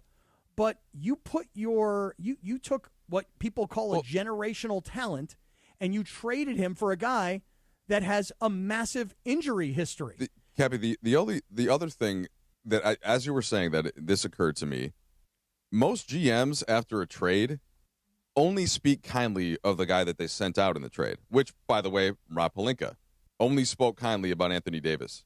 He didn't list out reasons why Anthony Davis was this. He didn't. All he said was Anthony Davis was an amazing Laker. He was great, helped lead us to a championship. The end. So I don't think Nico Harris, it helped him necessarily by critiquing Doncic, especially in the ways that he did, especially with how great of a player that Doncic was for Dallas. And I think that added to the animus. I don't think that stuff helped. I don't know what Draymond's shoe affiliation is, but perhaps there's just a pre-existing relationship with Nico Harrison, if I had to guess. I think that's a fair guess, George. It less to do with LeBron. Yeah, agreed. Yeah, I think he is a Nike guy. Although whoever put together the 2+2 is look, Jonathan Watson texted us or tweeted us in. Yes, he was a Nike guy. You're right. There you go. True. Yeah, he's a Nico guy. Well, thank you, Jonathan. Appreciate that. All right, gentlemen. My understanding is that in a weekend where the L.A. Kings fired their coach, that our man Samboni is stopping by the studio to give us a little more color around that situation. On the Spoiler, he's in here, and he's looking sharp. Hair looks great. He's got the Kings jacket on. Woo, and there if he Chris is. Morales were here right now, he would say, it is a final. It is indeed, Lindsay. It is indeed. And, fire away. Give me your three best questions, whatever you got, everybody. I can give a little context to this. Please, context us. It was a touch surprising that the news came out on Sunday. I don't know if anyone saw the score of the Kings game on Thursday night. Well, is that the game they lost 8-1? They did. Because that was the game that you and I were going back and forth on, and it was a game where at like 5-1, I told you I went to sleep. Screw it, I was done with it. Yeah, that was and fair. It was an 8. So why? I guess the first question would be, if they decided they were going to fire him, why didn't they fire him after the 8-1 loss? It is a little interesting. They fire him after a win and not after that loss. It seems like a nice turning point. 8-1 to your biggest rival, by the way. That's not just 8-1 to anybody. That was 8-1 to the Oilers, the team that has ended their season each of the last 4 seasons in the first round of the playoffs. So that was the big litmus test, and they failed it miserably, 8-1 in that game. What's interesting, the explanation was Ken Holland is the general manager. Luke Robitaille is the president.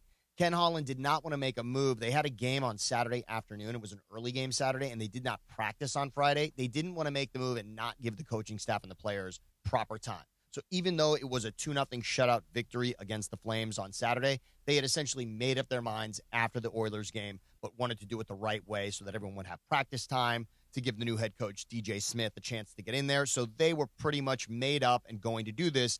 They just wanted to do it with a day in between, a practice ahead of a very interesting game tonight against the Avalanche, the best team in all of hockey. So good luck with that. But regardless, this was something that just, in many ways, I will say for the first time that I can remember in that building, and I would ask really you, Sedano, and Trudell, a Lakers crowd is going to be a little more aggressive towards this type of thing. To hear a Kings crowd chant "Fire Hiller," which they did on Thursday night, the crowd actually chanted "Fire Hiller" in the building, down 8-1, even down 7-1, and then 8-1. Yeah, so that I'm not going to say they made their mind up because of that, but it's rare for a hockey fan base in Southern California at all to say that kind of thing. So they were clearly frustrated. Okay, so now correct me if I'm wrong on this, but so Hiller was an interim head coach himself, right? How about this? So they fired Todd McClellan, and he took over. Yes. And here's what's interesting, Mike. How about the date, really? I mean, it was February 2nd that McClellan was fired in 2024, and now here right at the end of February, Hiller is fired himself. He only had one full season. Yeah. He had the interim tag at the end of that 24-25 season, or 23-24. Then he coaches all of last season, and now the end of February into March, he's let go, and DJ Smith is in. What's interesting is McClellan was fired when they were a playoff team. They were one of the wild card teams at that time. Hiller took over. They played very well the end of that season, but they ended up losing in the first round anyway. Last year, they had the greatest season from a point standpoint in the regular season that they've ever had, 105 points. Best team at home as well. But again, lost in the first round, and now they're not. Freaking Oilers. It had to be. And now they're not technically. They're 3 points out of a playoff spot right now. So this is really a chance to turn things around and do something. And they still think everything is in front of them. They obviously went all in on the Panarin thing, right? I mean, they went and got the best player available to join this team, and they signed him for 2 seasons as well. So they're all in right now. Ken Holland is absolutely making a statement right now. It's about doing something and getting it right this season. So the coach that was hired then, DJ Smith, give us a little history, because he himself has been an NHL head coach, but then when he got fired, he actually came to the Kings, and he's been kind of on the bench as an assistant coach. This is why I was saying to you guys last week, I mean, you acquire these guys who are coaches. You just never know when you all of a sudden put them in. And that's what I was saying last week about what the Lakers did with this coach from Virginia. Is that, you got that guy on your staff. You just never know when you need him. So just tell us a little bit about DJ Smith. So quickly on this one, Cappy and Sedano and Mike. DJ Smith was the head coach in Ottawa. Most recently, he was there 2019 through 2023. And that was sort of a rebuild in Ottawa. He didn't make the playoffs any of those seasons, but they were not very good, and the roster wasn't amazing. He was most notably, though, an assistant under Mike Babcock, who's actually a former Ducks head coach. He took them to the Cup final in 2003. Quack, quack. Yes, there you go. Thank you very much for that. So that was in 2003. But when Babcock was in Toronto, that's when DJ Smith was making a name for himself. He was an assistant under Babcock, then gets this head coaching job in Ottawa, and now he takes over. The other guy to keep track of, and Kings fans might know this guy a little better, Matt Green. 2-time Stanley Cup champion. Exactly. He actually wore the A. He was the assistant captain to Dustin Brown on both of those teams that won the Stanley Cup. He now moves on to become an assistant coach. He was in sort of the front office, but now he's an assistant coach. He'll be on the bench with DJ Smith. So this is a very cool moment for Matt Green as well, and Kings fans should know that name very well. 100%. All right, Matt Green. Sam Boney, yes. Thank you for stopping by. So watch tonight, a good one against Colorado. This another massive litmus test, and a good one for the new coaching staff. Thank you, Samboni. And that was part of our Morning Wood, brought to you by Hernandez Wholesale Flooring. If you're in the market for new flooring, shop at Hernandez Wholesale Flooring, where every day is a deal, no gimmicks. Call 866-62-FLOOR or go to hernandezwholesaleflooring.net. No sale beats wholesale. Homeboy. That's right. Are we doing the Lindsay segment here? We're going to play a TV song here. Saved by the Bell. Saved by the Bell, because it is the birth date of the one and only Zach Morris. Shout out Zach. Mark Paul Gosselaar. Childhood idol of mine. Do you know how old he is? Like a TV, isn't he like a cop show or something now? Yeah. He's got to be like mid-50s? 52. Early 50s. Good guess. You go. Yeah, what is the name of the show that he's on now? I don't know, but I've seen it. He's on Franklin and Bash for a while. Oh, I loved Franklin and Bash. Yeah, that was a good show. Right. I'm going to grab some water. It's all right. Wait, what's this guy's name who played Mark Zach's? Paul Gosselaar. Gosselaar. Yes. Okay. Mark Paul Gosselaar. Got it.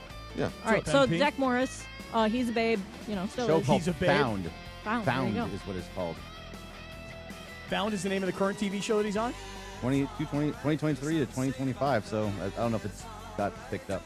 Okay. And then once again, the Lindsay segment is also part of the Hardwood, which is brought to you by Hernandez Wholesale Flooring. If you're in the market for new flooring, shop at Hernandez Wholesale Flooring, where every day is a deal. No gimmicks. Call 866-62-FLOOR. Go to HernandezWholesaleFlooring.net. No sale beats wholesale. That's because we forgot the one earlier, too. So. Forget about Homeboy. All right, so I wanted to ask you guys. This one is more of like a crowdsourcing thing here. I got an alert yesterday on my ESPN app that said it was like simply Chad Baker Mazzara ends USC career mid-game. So he just like left the team in the middle of the game.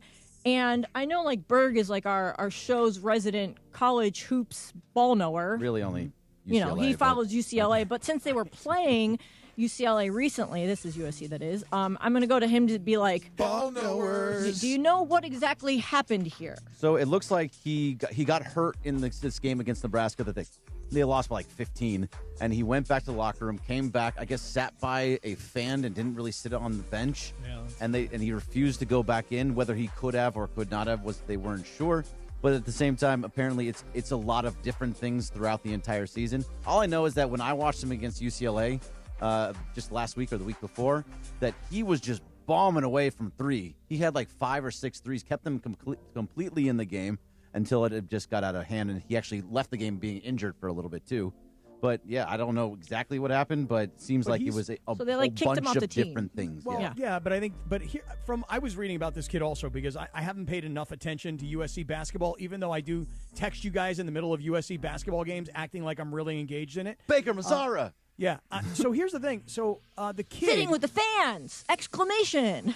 This guy, from what I gathered, I think he's like 26 years old. Yeah. 6th season, and he's graduate. So he's bounced around all these different places in college basketball, but his best 2 years pre-USC were at Auburn, I believe. And he had 2 really solid seasons at Auburn and then transferred to SC for this year. And the SC basketball season is just a disaster.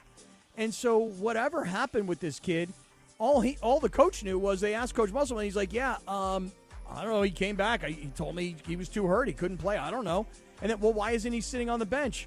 We don't have enough seats for him. That seemed like an odd thing to be saying. And so the next thing you know, rather than just being in the locker room, he's kind of sitting sort of in the stands. And that, for whatever reason, became, we're done with this guy. I don't know whose decision ultimately it was, but I don't know. You're 26 years old. You've been around college basketball for all these years. Season's not going anywhere. I don't know. Cut bait, man. It's still just a weird story, weird situation. Best of luck to you, buddy. Buddy Fight boy, on. Buddy old pal. UCLA though, USC women's basketball. I heard they won over the weekend, and UCLA beat USC over the weekend. Women's. Right, but USC still ranked number 2. Yeah. UCLA is number 2. UCLA is number 2. Not, yeah. Come on, without Lucky, Juju, USC's team is not that good. Yeah, they're fighting to get into the tournament. Yeah, but Juju will be back next year. Hopefully, all healthy and good to go, and that will be a good rivalry again between those two. Also, a good quick debate here. Miami they didn't lose a game, and there's people saying that they don't have the resume to make the tournament. Miami of Ohio, you're saying. Correct, but they don't like to be called Miami. Well, but they don't. of I mean, if you look at their, got to differentiate for us though. I know. Here's the difference. Yeah, I mean, no offense. No one thinks Miami and thinks Miami of Ohio. Hey, I get it. I just wanted to. Sounds like they're not bitter about that at all. I just wanted to make sure that I pass that information along, that they don't like to be referred to as such. We do appreciate it. So they're not the U. They're not. No, but Miami, Ohio is undefeated. But the problem is, in college basketball, we kind of got this thing down to a science. For all the arguments that we used to have decades ago about people getting left out or whatever, now that the tournament has expanded as much as it has, they've got it down to a science. There's a lot of data points, obviously. We joked earlier about quad 1 wins earlier in the season or whatever. But all that stuff matters. Like, you have to have certain level of wins and a resume builder, and they don't really have it, unfortunately. So if they win their conference, they get the automatic bid. But if they don't, they're going to be on the bubble, and most people believe they're not going to get in. So I'm going to have to brush up on my college hoops for sure before the tournament, because I know nothing about any of this. And I'm like, college hoops has become a lot like baseball. Like you could kind of get a good idea of who is in what, in their case, quadrant, right? Like who belongs in what category of team, I will just say, though, that if Miami of Ohio does finish the regular season unbeaten and they don't win their conference tournament and they don't get an at-large berth and they are in the top 25 and they do have this gaudy record, that would be a somewhat disappointing situation. Not that I've been paying attention to Miami of Ohio basketball or could name one player or could name the coach or could even tell you, I don't know, I guess they play in Miami, so I guess I do know the city name. But anyway, no, where do they play? Where do they play? You know, Where's you Miami? should talk to about this is Clinton Yates. Oh, really? Yes, Why is a that? graduate of Miami. Oh, okay. Okay. Clinton Yates went to Miami of Ohio? Yeah. Miami is in Oxford, Ohio. Oh, how about that? Oh, sorry. I thought you knew that. I thought you were Did joking. not know that. No, I wasn't joking. Why are they called Miami? Miami University is primarily located in the city of Oxford, Ohio. Yeah, it should be called Oxford University. You're right. It Although should. there's But kind they're of an already Oxford right? that's pretty important too. Yeah, So pretty it's big not like they public wouldn't take top billing there either. If you think about it, yeah. I It know is that named. they're Okay, in hold. Mac. No, here you go. It is named for its location near the Miami Valley, in Oh, there you turn go. named after the Miami people. And so Miami is Myaamia, which is a Native American nation originally speaking the Miami, Illinois language, one of the Algonquin languages. Oh, the Algonquin. Okay, Yeah. sure, the Algonquin. We should learn that, Cappy. Illinois. Illinois. See. Is that the same area where they have the best tacos, Lindsay? Or no? No, that's very different. Very far away. Very far. But they could have just as good of tacos there. I wanted to look this up because I saw this discussion yesterday. Okay, now granted, not undefeated, but Indiana State 2 years ago, 2024. Okay, by all the measurements Shout out or to whatever, they had some decent wins. Although weak quad one record 1-4, but at least they had one win in a quad one, whereas Miami Ohio doesn't, and they were left out. Now they had a much tougher schedule because they played 5 quad one teams, so like 5 legit powerhouse type teams. They finished the season in like these what they would call net ranking, like the analytics, like in the top 30 at number 29, and they were left out because they didn't win their conference title game. They lost to Drake, and they were not going to give the Missouri Valley Conference multiple spots. So that's unfortunately for Miami of Ohio, for a team who played a much tougher schedule, who's also a mid-major like them, getting left out doesn't bode well for them if they do get beat. Even though undefeated looks different, when you start looking at the resume, it's a lot different. But theoretically, if they're good, they would win their conference because they would be Right, but it's one game scenario. That's so difficult. Like, it could happen. You get popped. You know what I mean? Like, it just is what it is. You have a bad shooting night, turnovers, whatever. You know. Are there any other good teams out of the MAC? Like, is Kent any good or? I don't know. I have OU not or really studied the Akron? MAC. You know, I haven't been studying the MAC myself. You know, I mean, last Cappy, night I'm surprised because you're like Cappy Lenardi these days. No, George. Last night I was breaking down Charleston against UNCW. Right. Okay. But yet And you so- haven't studied the MAC. Come Correct. on, Cappy. Correct. Now, do you know where UNCW is? I believe that's in Wilmington. Yes, it is. Look at you, Cappy. You know, so I was watching last night because it really came down to the last couple of seconds, and Charleston with a big Lindsay, win. The Akron Zips are 15-1 in conference. Okay. In the Mid American, Go Zips. and Kent is pretty good. They're 12-4. So yeah, those are pretty good teams. Okay. Both 20-win teams overall. All right. My next question here for you guys for the Lindsay segment. It's this is based on a Dear Abby story where somebody wrote in about his neighbor. By the way, real quick timeout. Cappy, do you know who? There's an LA person in sports that is a famous UNC. I mean, I don't know about famous, but like is a UNC Wilmington alum, and he's a person who's been on the show. How about that? Okay. Okay. How about a little more? Give me a little more. In Come the on, morning basketball or in the afternoon? He was in the afternoon, not in the Okay. morning. We haven't had that many guests in the morning. Okay. Football person. I would say, well, if I say this, it'll give it away. I would say he is a executive. Let's call him An executive who went to the Miami. Or no, UNC Wilmington. UNC Wilmington had one of the biggest upsets in college basketball history prior to the to Purdue losing as a 1 seed. Okay. An executive in sports in LA who's been on the show, who's a UNC Wilmington alum. Can't think of any Laker people. In 2002, UNC Wilmington at the time had one of the biggest upsets. They beat USC as a 4 seed. And this person, I'm going to give you one more hint, and this should get it. This person right now is an executive/administrator at the rival of USC. Okay, so this is a UCLA guy or girl. Greg Bergman. I mean, at this point, if you don't get it, executive or administrator. Martin.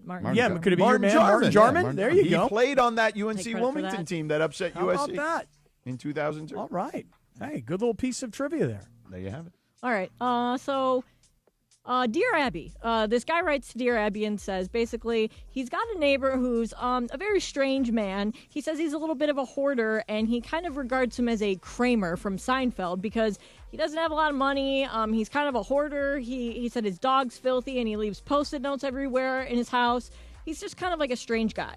But the guy doesn't have a lot of friends, and so he keeps trying to befriend his neighbor. And he says that he keeps turning him down because he just thinks he's a little bit strange, but he wants to keep things friendly because they do live next door to each other.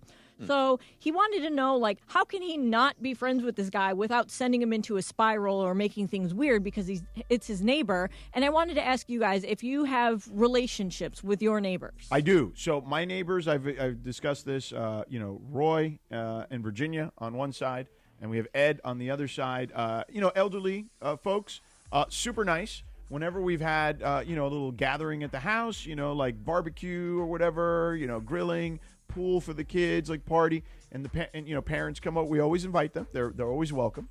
We have a good relationship with our next door neighbors. I can legitimately tell you, and I am not exaggerating, not for 1 second, that the lady who lives next door to me, when I moved in, I met her and her husband. He was a 75-year-old gentleman who was just retiring as a doctor. And I always found it interesting because he would be outside by himself, like doing all these karate moves with like knives and things. So I found him to be a fascinating guy, but I didn't know what his deal was. And I'm not joking with you. You ready for this? The guy retired as a doctor, and like 2 months later, he was dead. What? Like, yeah, he just died. Your stories sometimes, Cappy, they really do have a twist at the end. Right, the guy died. Plot twist. And then now, the lady who lives next door, who I don't even know her name, she's a sweetheart. She's always walking her dog, Baxter. She walks her dog. You know her dog's name and not her dog name? you saved? No, George, different dog. No, Mike, I do know the dog's name, Baxter, because I think that was the dog's name. He's a dog. Wasn't that the dog's name in Anchorman? Yes. So it was easy for me to remember Baxter, but I don't know her name. So I'm just confused. She introduced her dog, but not herself, or you just Well, listened to the dog? and not Right, I her? don't remember her name, but Oh. she refers to Baxter. She's like, "Hey, Baxter, there's your friend Jack," because the two Okay, dogs, so scratch Gladys at the is probably fences her name. together. And then I have And plus another. he probably does his dog voice, and he's like, "Hey, Baxter, how's it I'm like, going, buddy?" "Oh, hello, little Baxter. Hello, little doggy. How are you? Hello, little doggy." Does your dog like Baxter? They scratch at the fence together, when they bark at each other. Okay. Which is kind of cool. And then I have these other Yeah, that's people who cool, are right sure. across the street. They're an older couple, and I've chatted with them a little bit. I don't know their names either. Okay. Even the people behind me, the girl went to high school with my daughter. I don't know her. You know what? Honestly, I don't know the names of any of my neighbors. True story. Wow. Not one, George. Not one. So COVID brought my neighborhood together. Wow, While a lot of little kids and while the kids were all playing, adults were, playing ping pong and drinking and playing, bags and all that kind of stuff out on the street. And we're still close with several of the families. I will say that, one of my next door neighbors, let's just say I'm not comfortable sharing everything on the air, but there can be some challenges. The other side is great. Hi, neighbor. Yeah. So you have one neighbor that you do like and one that you don't, but you don't want to share anymore. Got it. I didn't say that. Well, what's the problem? I implied it. He said he doesn't want to talk about it. I know, but I want to know. Yeah. Cappy's he's a yenta. I'm a yenta. I'll send a scheduled text. You can check it out after the show.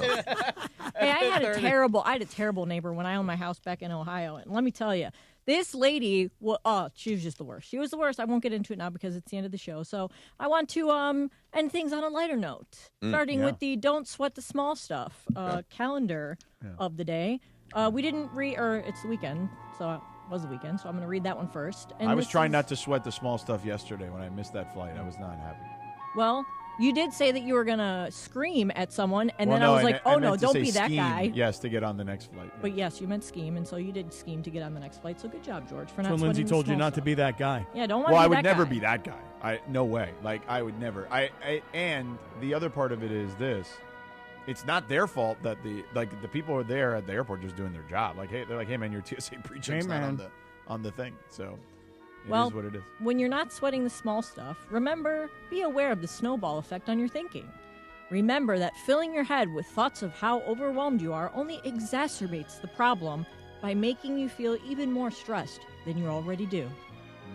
And then the one from the weekend is, let it go already. If you're carrying around or still holding on to issues from your past, it may be time to simply let them go. Yeah. Instead of harboring negative feelings and staying uptight, make the decision to forgive, forget, and move on. And forgive yourself. Yeah, you'll be if you make a rewarded mistake. with a richer, more open and honest, and far more loving and nourishing relationship. There you go. Nice. You know what I want to get into tomorrow at some point, Cappy? Tell me. With is the Blue Reviews coming?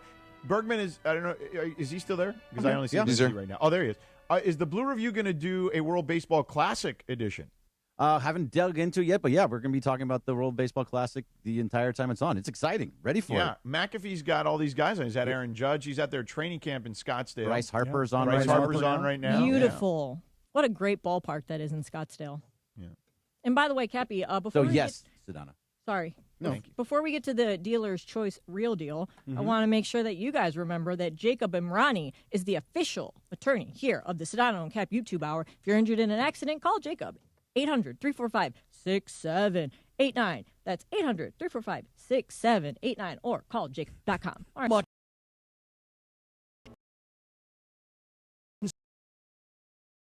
Ridiculously wealthy. Ridiculously wealthy. And because he's so wealthy, he loves to share in a big group. And we also went on a yacht trip one time in the south of France. Now, a guy like me would never have an opportunity to do trips like these because, I just don't have that kind of coin. And so my friend is turning 60 years old. So here we go again. And he invited me on this birthday trip, George. It's a trip to Greece, and it's 7 days on a massive yacht. 12 guests, 13 crew members, no expense of any kind to me. All I got to do is get myself to Greece, right? No expense of any kind to me. All I got to do is get myself to Greece, right? Now, you're following this? You're not putting you on a PJ to get over there? Get him to the no. Greek. Okay, in this case, the Greece. Okay. Right, in this particular case, couple no, G's to get over no, there. No That's PJ, fine. no PJ. Got to get yourself the PJ. Got to get yourself there commercially. No Okay. PJ.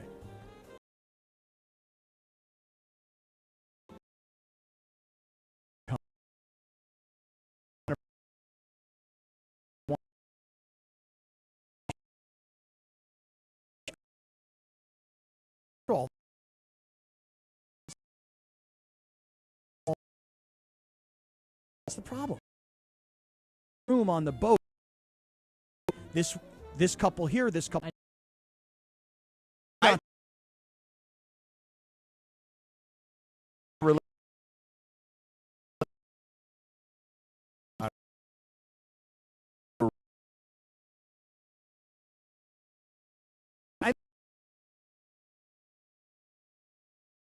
Now you're going to go on a vacation like this without me? Okay. Yeah. Yeah, so it's probably not worth it. Done, It's probably bro. not worth it. Yeah, exactly. No chance.